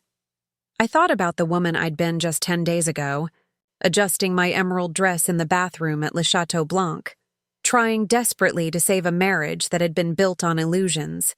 The journey ahead wouldn't be easy. The Hartwells might have retreated temporarily, but they hadn't surrendered their worldview. In their minds, I was still the outsider who had risen above her station, the scholarship student who had forgotten her place. But I knew something they didn't, that their power had always been more fragile than it appeared, built on intimidation, rather than genuine strength. Real power, I was learning, came from creating value, not from controlling others. I picked up my phone and made the call I'd been putting off all day. "Caroline Winter's office," a professional voice answered. "This is Eleanor Matthews," I said, deliberately using my maiden name. "I need to file for divorce." 6 weeks after walking out of Le Chateau Blanc, I stood in the newly renovated offices of Catherine Fine Arts. The industrial space had been transformed with clean lines, gallery white walls, and strategic splashes of color from the artwork we'd carefully selected. Large windows overlooked the Charles River, filling the space with natural light that shifted throughout the day, a constant reminder of how perspective changes with time. "You have to admit," May said, joining me at the window, "this beats the stuffy Back Bay offices James insisted on." She was right. The Hartwell Fine Arts headquarters had been all dark wood, leather chairs, and strategic displays of wealth, designed to impress clients with a sense of establishment and tradition. Our new space invited creativity and collaboration, reflecting the company's actual purpose rather than someone else's expectations. The last installation team just finished at the Anderson Providence location, Zoe reported, tablet in hand. "That's 12 properties completed, all on or ahead of schedule." "And the client feedback?" I asked. "Overwhelmingly positive. Diane says bookings have increased at every hotel where we've completed installations, and they're featuring the artwork in their new marketing materials." The Anderson Hotel Group contract had become our foundation, providing not just financial stability, but industry credibility. Each successful installation reinforced what I had always known, that art selected for genuine emotional resonance rather than investment potential or decorative matching created environments, people responded to authentically. My legal team had negotiated a clean break from Hartwell Fine Arts. After the public confrontation at our reception, William had chosen strategic retreat over prolonged battle, allowing me to retain my majority ownership but removing my name from all company materials. Hartwell Fine Arts would continue under James's nominal leadership, though Charlotte had confided that Martin was making most decisions behind the scenes. The divorce proceedings had begun with surprising efficiency. James, facing pressure from William and the fallout from his public behavior, had accepted my initial settlement proposal with minimal negotiation.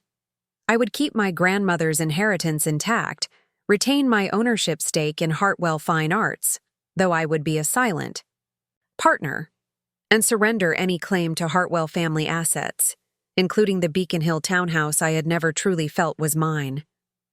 "Eleanor?" Ray called from his office. "You might want to see this." I joined him at his computer, where he had pulled up the Hartwell Investments website. The leadership page showed a significant change. James's photo and biography had been removed, replaced with Martin's smug face and an expanded title, Acting Chief Executive Officer. "Looks like William finally did it," I observed. James's leave of absence has become more permanent. "Should we care?" Ray asked, glancing up at me. I considered the question. 6 weeks ago, this news would have carried emotional weight, vindication perhaps, or concern for the man I had spent 12 years with. Now it felt like information about distant acquaintances, relevant only to the extent it might affect our business interests. "We should note it," I replied finally. "But no, we don't need to care beyond that." My phone buzzed with a text from Sophia. "James is out at Hartwell Investments. He showed up at my hotel this morning, alternating between apologies and accusations. I've filed for a restraining order. Thank you for the resources you sent." I replied with words of support and a reminder of her strength, reflecting on how our paths had crossed in unexpected ways. Sophia had begun therapy and was preparing for single motherhood with a determination I respected.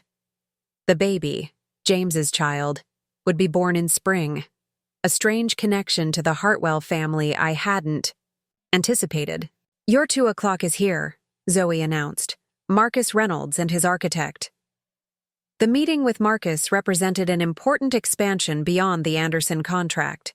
His new museum wing would showcase emerging artists from underrepresented communities, exactly the kind of project I had always wanted to pursue, but that James had dismissed as commercially limited. As I greeted Marcus in our conference room, I was struck by how differently I moved through professional spaces now. No longer calculating my words to avoid contradicting James later. No longer tempering my vision to fit Hartwell expectations. The freedom was still new enough to notice, like a deep breath after years of shallow ones. "Eleanor," Marcus began after introductions, "I've been following your work with the Anderson properties. You're doing exactly what I've been advocating, treating art as an essential element of human experience, not just decoration or investment." "That's precisely our philosophy at Catherine Fine Arts," I agreed. "Art should create dialogue with its environment and viewers, not just occupy space." For the next hour, we discussed his vision for the museum wing, how art would interact with architecture, how visitors would move through the space, how emerging artists would gain vital exposure. It was the kind of collaborative conversation I'd always thrived in, but had often seen cut short by James's impatience or William's conservative influence. After Marcus left, promising to send over the architectural plans that week, I found myself with a rare quiet moment. The afternoon sun cast long shadows across our office, the autumn light carrying that particular golden quality that had always been my favorite. My phone rang. Charlotte Hartwell. "Eleanor," she said when I answered, her voice tight with tension, "I need your help." "What's happened?" "Father is forcing me out. After James's removal, I thought things would calm down, but it's gotten worse. Martin convinced him that I've been disloyal by maintaining contact with you. They're threatening to cut off my trust fund if I don't sign away my shares in the company." History repeating itself. William using financial leverage to control family members. "Are you calling from a secure location?" I asked, suddenly concerned about who might be listening. "I'm at the public garden. I left my phone at home in case they're monitoring it." "Smart. Can you come to our office? We should talk in person." She arrived 30 minutes later, looking nothing like the polished Hartwell daughter I was accustomed to seeing. Her hair was pulled back in a simple ponytail, her designer clothes replaced by jeans and a sweater. Without the armor of family, expectations, she seemed younger and more authentic. "Thank you for seeing me," she said, as I led her into my private office. I didn't know where else to go. "Tell me exactly what happened," I prompted, closing the door. After James's meltdown and removal, Father became obsessed with family loyalty. Martin's been whispering in his ear, positioning himself as the faithful son while painting me as sympathetic to you and James. This morning, Father presented me with an ultimatum: sign over my shares to Martin's control or lose access to my trust fund. "And you don't want to sign," I observed. "No." Charlotte's voice strengthened. "Those shares are mine. Mother left them to me specifically because she didn't trust Father and Martin to look after my interests. And—" She hesitated. "I want out, Eleanor. Like, you got out. I want to finish my doctorate, build my own life outside the Hartwell name." I studied her carefully, looking for signs of manipulation. But all I saw was the same desperate clarity I had felt that night at Le Chateau Blanc. The recognition that family obligation had become a prison rather than a support. "Your shares, what percentage of Hartwell investments do they represent?" I asked. 12%. Not enough for control, but enough to be a problem for them if I allied with other shareholders. "And your trust fund?" "It's substantial, but it's the principal. That money is mine. Mother established it specifically to ensure I'd have independence. Father shouldn't be able to withhold it as leverage." I considered the situation. Charlotte's position paralleled mine in many ways, but with one significant difference. She had been born into the Hartwell web, not married into it. Her entanglement was deeper, her escape potentially more difficult. "You have more options than you realize," I told her. "First, your trust fund likely has legal protections that prevent exactly this kind of manipulation. We can connect you with my attorney to review the trust documents. Second, your shares have value beyond voting rights. They represent actual ownership that could be liquidated if necessary." Father would never buy them, Charlotte objected. Who said anything about selling to William? I countered. There are other investors who might be very interested in gaining a foothold in Hartwell Investments, especially given its current leadership instability.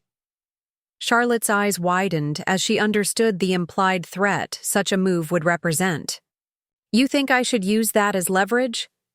I think you should know your true position before you decide your next move. The Hartwells rely on family members feeling obligated and trapped. Once you recognize you have options, the dynamic changes. For the next hour, we strategize. I connected Charlotte with my attorney, who agreed to review her trust documents immediately. May helped research programs where Charlotte could resume her doctoral studies. By the time she left, shoulders straighter and eyes clearer, a plan had begun to take shape. Are you sure about helping her? May asked after Charlotte departed. She is still a Hartwell. She's a woman trying to break free from controlling men, I corrected. Just like I was. Just like Sophia is. The Hartwell name isn't the problem. It's the Hartwell belief that people are assets to be controlled. That evening, as I prepared to leave the office, my attorney called with surprising news. I've reviewed Charlotte's trust documents, she reported. There's something you both should know. The trust was established by Regina Hartwell, William's late wife, but there's a co-trustee named who has equal authority over disbursements. Catherine Matthews. My grandmother. That's impossible, I said, stunned. My grandmother couldn't have been involved with the Hartwells' financial matters. She didn't even live in Boston. According to these documents, she and Regina Hartwell established the trust together 25 years ago. There's a letter in the trust file specifically stating that the purpose was to ensure Charlotte's independence from William's control. Your grandmother remained co-trustee until her death, at which point sole authority transferred to the bank's trust department, not to William. I sat down, trying to process this information. My grandmother, my independent, Midwestern, self-made grandmother, had known Regina Hartwell and had worked with her to protect Charlotte, had known the Hartwells long before I met James. There's more, my attorney continued. In reviewing these documents, I discovered a connection to your own inheritance. The structures of both trusts are nearly identical, with similar protective language. It appears Regina Hartwell may have advised your grandmother on establishing your trust as well, using the same legal framework. The implications were staggering.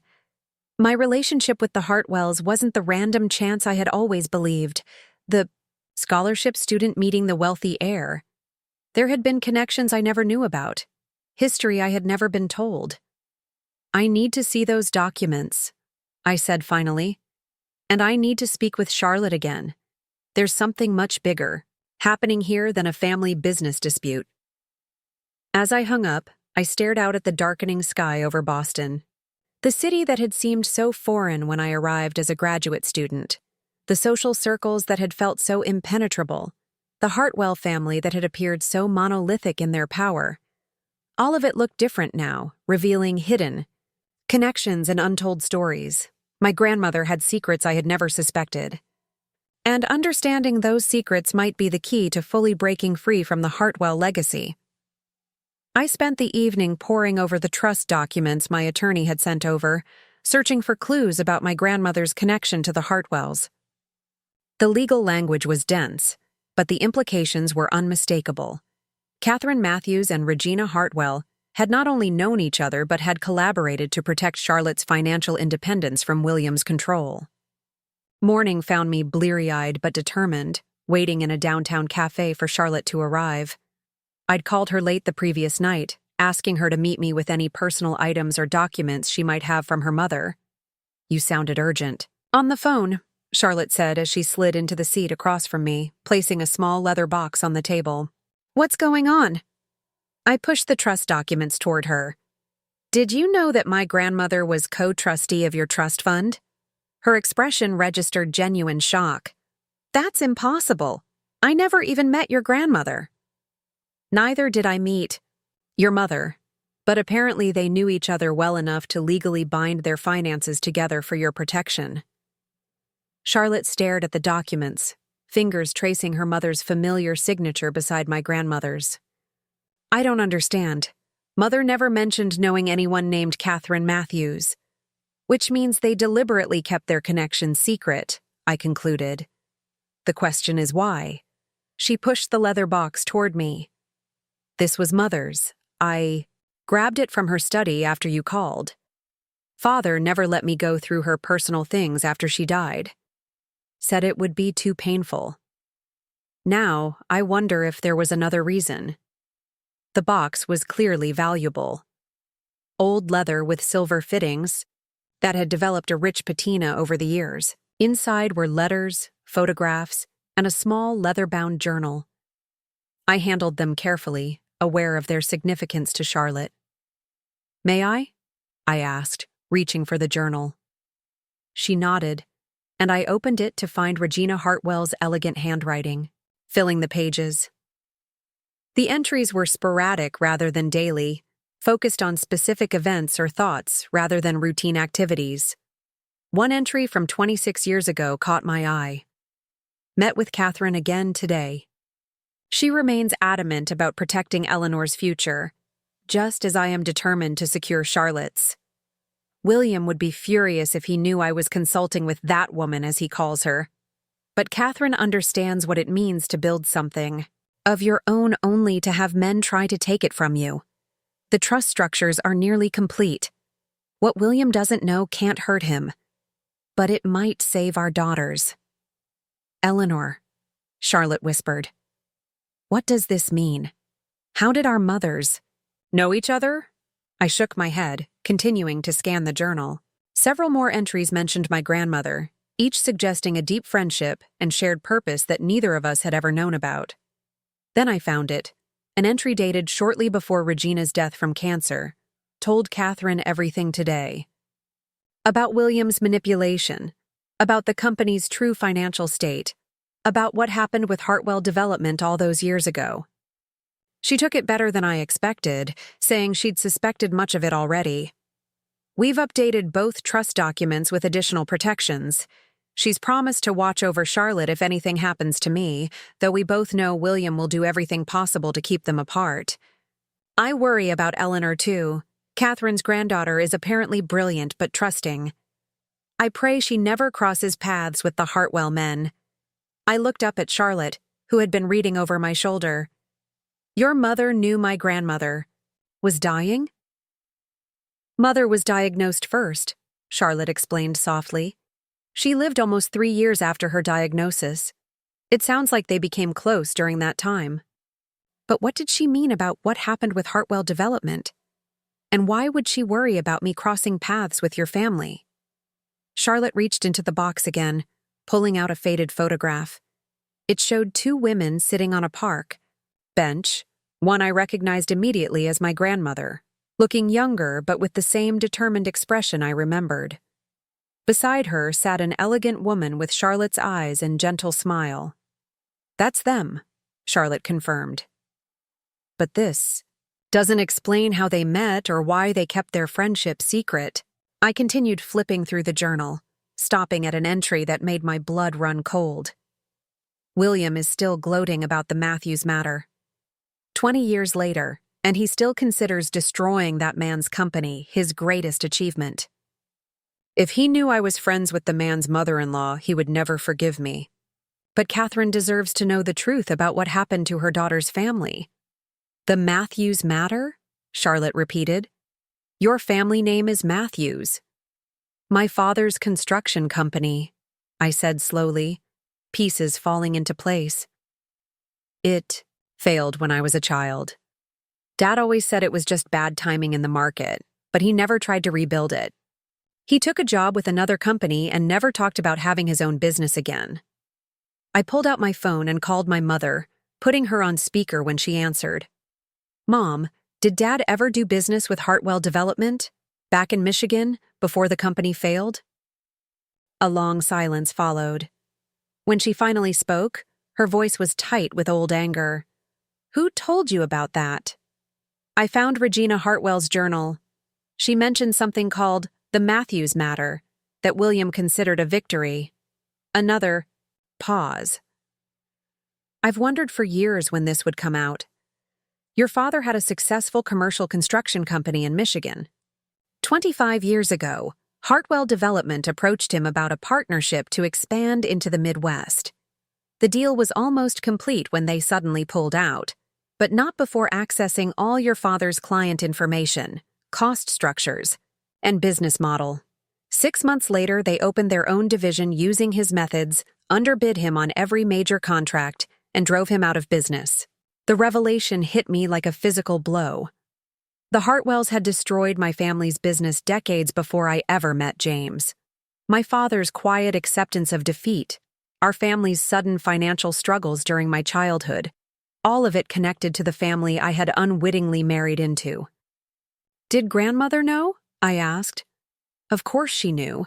Catherine was furious. She tried to fight it legally, but William Hartwell had covered his tracks too well. That's partly why she built her own business so carefully. She never trusted partnerships. Or investors again. Why didn't anyone tell me? When I started dating James, we didn't make the connection at first, Mom admitted. Hartwell is a common enough name, and you met him in Boston, not Michigan. By the time we realized which Hartwells he belonged to, you were already engaged. We tried to warn you, but you were so in love, so certain he was different from his family. The weight of this revelation settled over me. I had not randomly fallen into the Hartwells' orbit. Our families had history, painful history that had been deliberately hidden from me. Charlotte reached across the table to grasp my hand. I had no idea, she said, her face pale. None of us younger Hartwells knew about this. William knew, I replied, anger building inside me. He knew exactly who I was when James brought me home. He knew my family name, which explains why he always treated you differently, Charlotte realized. Not just because you were an outsider, but because you were a Matthews. He must have seen it as some cosmic joke, the daughter of the man he'd destroyed marrying his son. I turned back to the phone. Mom, did grandmother ever meet with Regina Hartwell? Yes, after your engagement. Regina reached out to her privately. I only found out because I overheard part of a phone call. Catherine refused to discuss it, just said she was handling it her way. Her voice softened. Your grandmother was protecting you, or at least trying to. I think she and Regina were trying to ensure that what happened to your father couldn't happen to you. After ending the call, Charlotte and I sat in stunned silence, trying to process the implications of what we'd learned. All those years, I said finally, when William was cold to me, when he dismissed my business ideas, when he treated me like I was beneath the family, it wasn't just class prejudice. It was personal. He knew exactly who I was. And at the anniversary, dinner, Charlotte added, when he demanded your inheritance. He was finishing what he started with my father, I concluded, taking the last piece of the Matthews family assets. The realization brought clarity rather than additional pain. The Hartwells' attempt to seize my inheritance hadn't just been about saving their failing company. It had been the completion of a vendetta that began before I was even born. We need to find out more, I said, gathering the journal and documents. Your mother's entries suggest there's more to the story than just business competition. Charlotte nodded, her expression hardening with resolve. I know where to look. Father keeps a private archive in the house, records going back to the company's founding. It's locked, but I might be able to access it. It could be dangerous if William catches you, I warned. I'm already in danger of losing everything if I don't sign over my shares, she reminded me. At least this way, I'll know what I'm really fighting against. We agreed to meet again in 2 days after Charlotte had a chance to search the archives. As we parted, she hesitated, then hugged me briefly. I'm sorry, she said quietly. For what my family did to yours, and for not being a better sister-in-law when I had the chance. You didn't know, I assured her. None of us knew the whole story. Back at my office, I found it difficult to focus on the day's tasks. The revelation that my connection to the Hartwells predated my marriage by decades cast everything in a new light. James's pursuit of me at that Chicago art exhibition. William's cold acceptance of our engagement, the way James had always dismissed my family background. Has James known? Had he chosen me knowing what his father had done to mine? The thought was too painful to contemplate. May found me staring out the window, lost in thought. "Everything okay?" she asked. "You've been distracted since you got back from meeting Charlotte." I shared the discovery, watching her expression shift from surprise to outrage. "So your marriage was built on a lie from the beginning," she concluded. "Or a twisted kind of revenge," I added. "The question is, how many of the Hartwells knew about it? Was James complicit? Or just William?" "Does it matter?" May asked gently. "Either way, you're free of them now." "It matters to me," I replied. "And it might matter legally, especially if there's evidence that William deliberately targeted my grandmother's inheritance, knowing its connection to the business he destroyed." The remainder of the day passed in a haze of meetings and decisions I made on autopilot. That evening, I found myself driving to my grandmother's favorite spot in Boston, a small garden overlooking the harbor where she had always insisted on visiting whenever she came to see me. Sitting on the same bench where she had imparted her wisdom about business and relationships, I tried to imagine her secret meetings with Regina Hartwell, two formidable women from different worlds united by concern for their daughters and granddaughters. "I wish you'd told me," I whispered to her memory. "I might have made different choices." But even as I said it, I wasn't certain. The younger me had been so captivated by James, so flattered by his attention, so eager to believe I'd found a partner who valued me for myself. Would I have listened to warnings about his family's past sins? My phone buzzed with a text from Charlotte. "Found something. Father's private files on Project Cornerstone from 25 years ago. Your father's name is all over them. Can we meet tomorrow instead of waiting? This is worse than we thought." I texted back my agreement, a sense of foreboding settling over me. Whatever Charlotte had discovered, it was clearly significant enough to accelerate our timeline. The past was reaching into the present, revealing that my battle with the Hartwells hadn't begun with a torn transfer agreement in a wine room. It had started decades earlier, with wounds inflicted before I was old enough to understand them. The question now was how this knowledge would shape what came next, not just for me, but for Charlotte, for my parents, and for the legacy my grandmother had tried to protect through her secret alliance with Regina Hartwell. The cafe where I met Charlotte the following morning was nearly empty, providing the privacy our conversation required. She arrived looking exhausted, with dark circles under her eyes and her normally perfect hair hastily pulled back. "I stayed up all night going through the files," she explained, placing a thick manila envelope on the table between us. "I had to wait until Father was asleep to access his study, and I wasn't sure when I'd get another chance." "Did anyone see you?" I asked, concerned for her safety. "No. Father took a sleeping pill after dinner. He's been doing that more often lately, and Martin was out at some fundraiser. I made copies of everything I thought might be relevant." I opened the envelope, finding dozens of photocopied documents labeled Project Cornerstone, Confidential. The first page was a memo from William to the Hartwell Development Board of Directors, dated 25 years earlier. Midwest Expansion Strategy. Gentlemen, our approach to entering the Michigan market will proceed in 2 phases.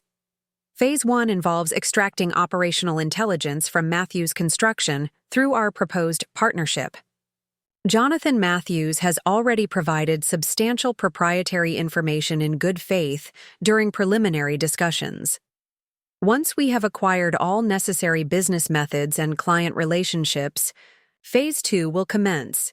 Immediate withdrawal from the partnership, followed by aggressive market entry utilizing Matthews' own cost structures to underbid him on every major contract in the region.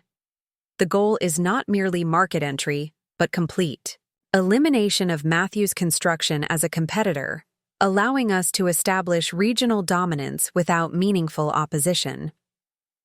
Note: all documents related to this strategy must remain strictly confidential.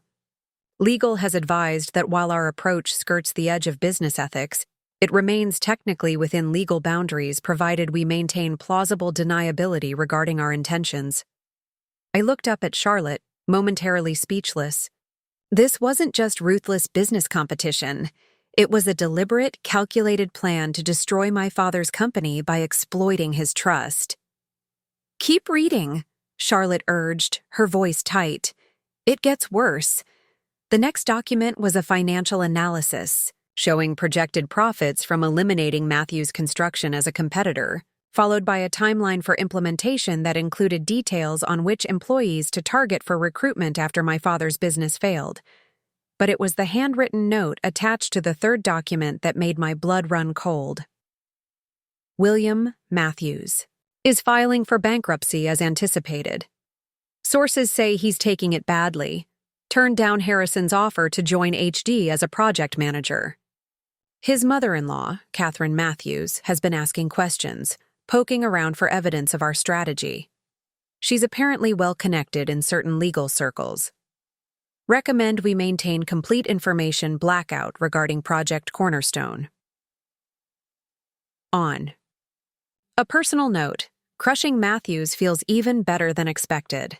This makes our victory over the Sanders Project in '87 seem insignificant by comparison. Sometimes business is personal after all. RPRP is Richard Patterson, Charlotte explained. Father's attorney, the same one representing the family against you now. I continued through the documents, each revealing more about the calculated destruction of my father's business and the aftermath. There were surveillance reports on my family, including notes about my father's job search, my mother's increased work hours, and even my own academic performance during that period. "They were watching your family," Charlotte said quietly, "making sure your father didn't rebuild or retaliate." "He never would have," I replied, thinking of my father's quiet dignity even in the face of financial ruin. "That's not who he is." The final document was the most recent. A memo from William to Richard Patterson, dated just after my engagement to James was announced. Richard. The irony is almost too perfect. Jonathan Matthews' daughter is engaged to James. What are the odds? I've done some digging. She doesn't seem aware of our history with her family. Matthews apparently never told her the details of his company's failure. I'm inclined to approve of the match despite her background. There's a certain poetic justice in Matthews becoming a Hartwell, don't you think? Additionally, her relationship with Catherine Matthews could eventually prove useful in accessing the old woman's considerable assets, which she's stubbornly built up since our cornerstone victory. Let's keep the past buried where it belongs. No one needs to know the connection, especially not James, who has a regrettable tendency toward sentimentality in personal matters. WHI set the papers down, a strange calm settling over me as the full picture finally came into focus. My entire relationship with the Hartwells, from first meeting James to the demand for my inheritance, had played out against a backdrop I never knew existed. James didn't know, Charlotte confirmed, answering my unspoken question. Father deliberately kept him in the dark. I doubt Martin knows either. He would have thrown it in your face during the arguments if he did. But William knew exactly who I was from the beginning, I said, the pieces falling into place. He saw my marriage to James as the final victory over my family. And when my grandmother left me her estate, it was the last piece he hadn't been able to take from your family, Charlotte finished. The anniversary dinner wasn't just about saving Hartwell Investments. It was about completing what he'd started 25 years ago. I thought about William's expression that night in the wine room, the calculated way he'd presented the transfer agreement, the lack of surprise when I'd refused. He'd been prepared for my resistance because, unlike James, he'd understood exactly what he was asking me to surrender.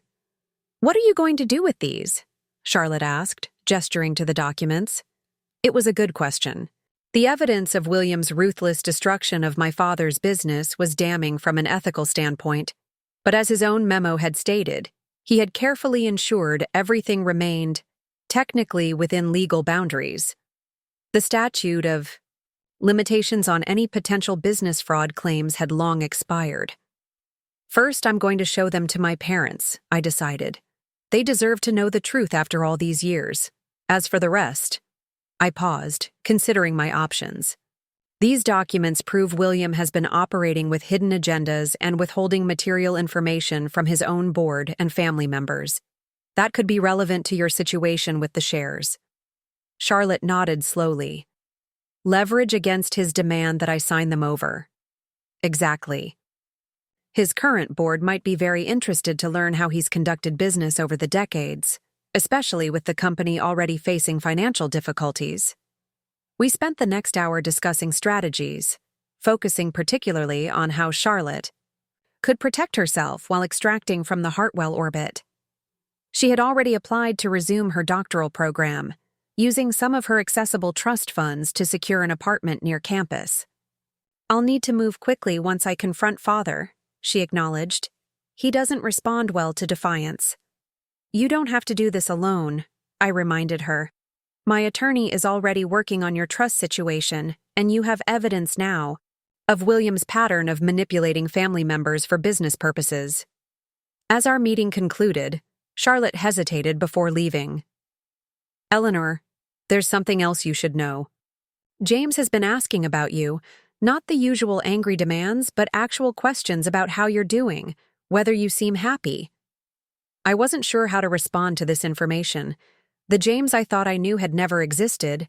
He had been a carefully constructed facade hiding a weak man who prioritized his father's approval above all else. Yet, the revelation that he hadn't known about William's history with my family added a layer of complexity I hadn't anticipated. He's also been sober for 3 weeks, Charlotte added. And he's moved out of the Back Bay apartment he kept for Sophia. She told Martin she hasn't heard from him since she filed the restraining order. That's good for her, I said noncommittally.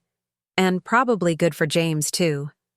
After Charlotte left, I sat alone with the documents, tracing the threads of a vendetta that had spanned decades and shaped my life in ways I never suspected.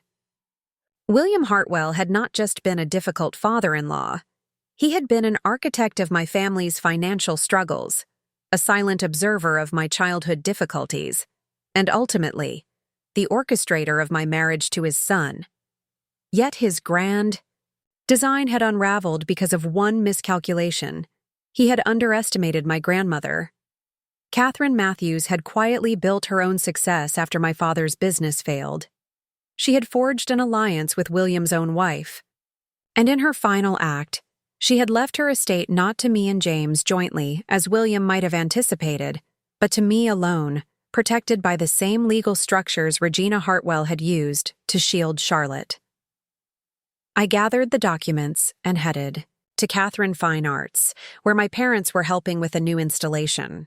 They had extended their stay in Boston indefinitely, with my father finding unexpected joy in overseeing our office renovations, and my mother becoming an unofficial advisor on client relations. They deserved to know the truth, not to reopen old wounds, but to finally understand the forces that had shaped our family's trajectory. As I drove, my phone rang through the car's speaker system. An unfamiliar number. Eleanor Matthews, I answered, using my maiden name as I had increasingly done in recent weeks. Eleanor, it's James. His voice sounded different, quieter, less polished than the confident tone he had perfected over years in boardrooms and social gatherings. What do you want, James? I asked, keeping my voice neutral despite the documentation of his father's machinations sitting on the passenger seat beside me. I need to talk to you. Not about the divorce or the business. Those can proceed exactly as you want. This is about something else entirely. He paused, and I could hear him take a deep breath. It's about your father's construction company. I nearly swerved off the road. What about it? I found something in Father's private files. Something you need to see. About why your father's business failed and why— His voice cracked slightly. Why father was so interested in your grandmother's inheritance. Project Cornerstone, I said flatly. A shocked silence followed. You know about it? As of this morning, yes. Charlotte found the files. Then you understand why I need to see you. This isn't just about our marriage anymore, Eleanor. This is about something much bigger. Something my family did to yours long before we met. I pulled into a parking space, turning off the engine to focus on the conversation. Did you know? I asked the question that had been haunting me since seeing the documents. When you met me, when you pursued me, did you know who my father was? No, he answered immediately. I swear to you I had no idea until yesterday. Charlotte called me after she found the files, asking if I'd known all along. When I didn't understand what she was talking about, she told me to ask father directly. And you did? Yes. James hesitated. He laughed, Eleanor. Said it was the perfect closing chapter to an old business matter. Said sometimes the universe has a sense of humor.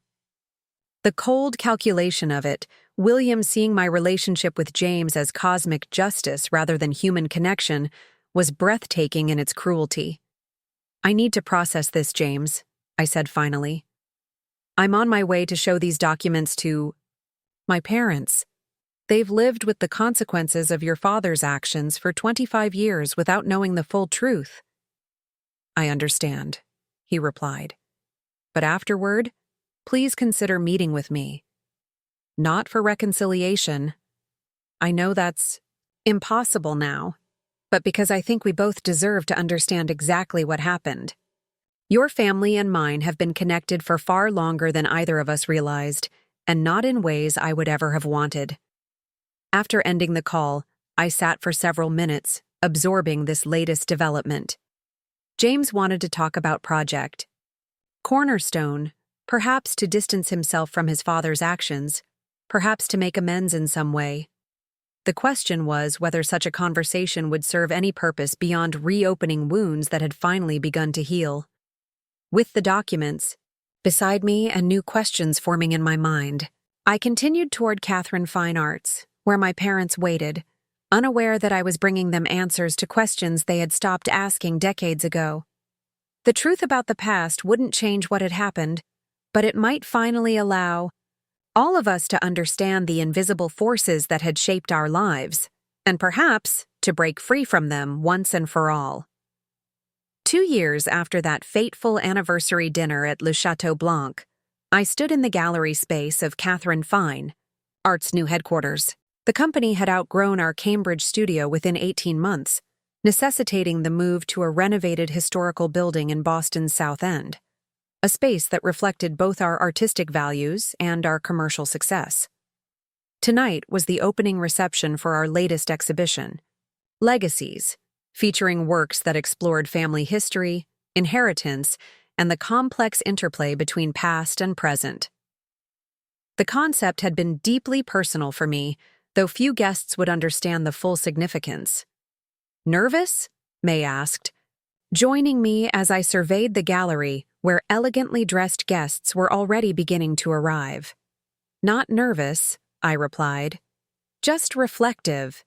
2 years ago, I couldn't have imagined standing here. So much had changed since the night I tore up the transfer agreement and walked away from the Hartwells. Catherine Fine Arts had expanded beyond my initial vision, now representing over 50 artists and managing art programs for 23 commercial clients across New England. We'd been featured in national publications, won industry awards, and established a foundation to support emerging artists from underrepresented backgrounds. The personal transformations had been equally profound. My parents had moved to Boston, permanently, with my father eventually starting a small consulting firm for sustainable construction practices, healing the professional wounds left by William Hartwell's machinations decades earlier. My mother had become an integral part of Catherine Fine Arts, heading our educational outreach programs with the enthusiasm she'd once brought to her counseling career. Eleanor, a familiar voice called from across the room. Charlotte approached, elegant in a simple black dress that reflected her evolving style since breaking away from William's control. "The exhibition looks amazing. Father would hate it, which is how I know it's good." I laughed, embracing her warmly. Charlotte's journey had paralleled my own in many ways. After confronting William with evidence of Project Cornerstone and his decades of manipulation, she had leveraged the information to secure both her trust fund and her freedom from Hartwell Investments. She was now 2 semesters away from completing her doctorate in art history, occasionally consulting for Catherine Fine Arts on special projects. "How's academic life treating you?" I asked. "Challenging in all the right ways," she replied. "My dissertation committee actually appreciates my ideas, which is a novel experience after years of Father dismissing everything I said." We were joined by Diane Anderson, whose continued support had been instrumental in our growth. The Anderson Hotel Group contract had expanded to include their new international properties, giving Catherine Fine Arts a global presence we hadn't anticipated achieving so quickly. "I just saw your installation at the London property," Diane said after greeting us both. "The response has been phenomenal. 3 guests have already commissioned pieces from artists you featured." As we chatted, I noticed a familiar figure entering the gallery, James, looking both nervous and determined as he surveyed the crowded space. We hadn't seen each other in nearly 6 months, not since finalizing the last details of our divorce and the complete separation of our business interests. Following the revelations about Project Cornerstone, James had made his own break with William, resigning from Hartwell Investments and seeking treatment for his alcohol dependency. The pregnancy that had driven Sophia to reach out to me had ended in miscarriage, a loss that seemed to catalyze James's commitment to changing his life. "I should circulate," I told Charlotte and Diane, excusing myself before James could spot me. Despite the amicable conclusion to our divorce, our interactions still carried emotional weight. I preferred to manage privately. I made my way through the gallery, greeting clients and artists, accepting congratulations on the exhibition's concept and execution. Near the central installation, a piece specifically commissioned to represent intergenerational legacies, I found myself face to face with Vivian Hartwell. Her presence was unexpected. Since William's stroke 8 months earlier, she had retreated from Boston's social scene, focusing on his rehabilitation and the family's increasingly fragile business empire. Martin's leadership had proven disastrous for Hartwell Investments, with 3 major projects failing and key investors withdrawing support. "Eleanor," she said, her voice lacking its former imperious tone. "Remarkable exhibition." "Thank you," I replied cautiously. "I'm surprised to see you here." Charlotte insisted, she explained, glancing toward her daughter across the room. "She thought it important that I see what you've built." She hesitated, studying the artwork before us. "It seems both our families understand something about legacies now." The comment held layers of meaning I couldn't fully interpret. Vivian had never acknowledged the revelations about Project Cornerstone or William's decades-long vendetta against my family. Whether she had known about it during our marriage remained uncertain. "How is William?" I asked, more out of politeness than genuine concern. "Physically recovered, mostly. Mentally," she sighed. "He spends hours reviewing old company documents, reliving past successes. The present interests him less and less." There was something almost tragic in this image. William Hartwell, who had once orchestrated the destruction of my father's business, with clinical precision, now retreating into memories while the empire he'd built crumbled under his son's mismanagement. "I should find Charlotte," Vivian said, clearly uncomfortable with our conversation. "But Eleanor, what you've created here, it has integrity. That's something the Hartwells lost sight of somewhere along the way." As she moved away, I felt a gentle touch on my arm. James had found me, after all. "I won't stay long," he promised, reading my expression. "I just wanted to see the exhibition. to see what you've built. In the 2 years since our separation, James had undergone a transformation almost as dramatic as my own. Sobriety had stripped away some of his polished facade, revealing a quieter, more thoughtful person than the confident executive I'd married. He'd started a small investment firm focused on sustainable businesses, deliberately distancing himself from both the Hartwell name and methods.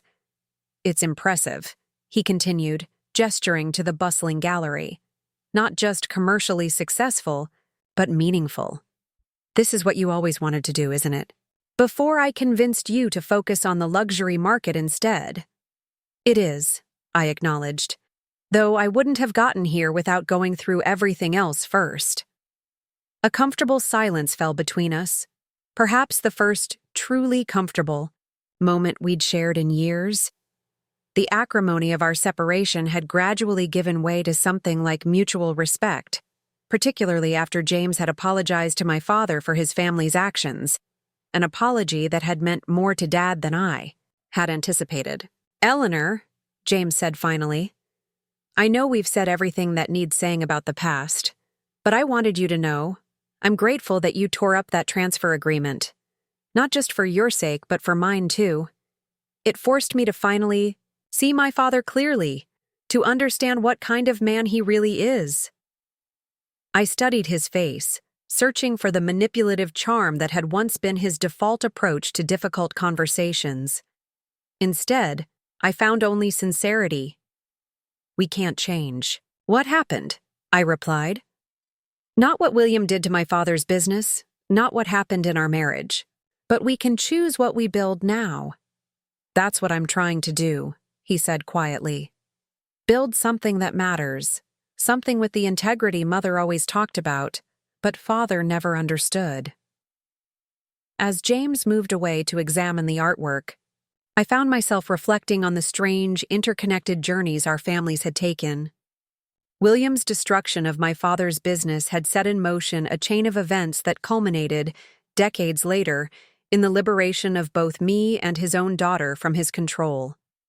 My grandmother and Regina Hartwell had formed their secret alliance, creating protective structures that would ultimately shield both Charlotte and me from William's manipulation. And James, raised to be William's heir, had instead found his own path toward redemption. The exhibition continued around me, guests admiring the artwork that explored exactly these themes of intergenerational connection, the weight of the past, and the possibility of transformation. In curating these pieces, I had processed my own complex history with the Hartwells, transforming pain into creative vision. Near the end of the evening, I found myself standing before a particular piece, a triptych showing 3 generations of women, their poses mirroring each other while their environments evolved from constraint to freedom. I had commissioned it specifically in honor of my grandmother, though only those closest to me understood its significance. "She would be proud," my mother said, appearing beside me. "Catherine always believed in building rather than destroying. That's what she tried to teach all of us." "I wish I'd understood sooner," I admitted. "About her connection to Regina, about what William did to Dad's business. Maybe I could have—" "No," Mom interrupted gently. "You found your way exactly when you were ready to. That night at the restaurant, when you refused to sign away your inheritance, that was Catherine's spirit in you. You didn't need to know the history to make the right choice." As the gallery began to empty, I circulated one last time, thanking guests and confirming follow-up appointments with interested clients.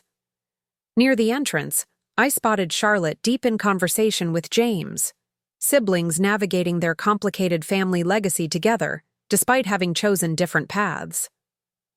Vivian had already departed, returning to the Beacon Hill mansion, where William now held court over an increasingly diminished domain.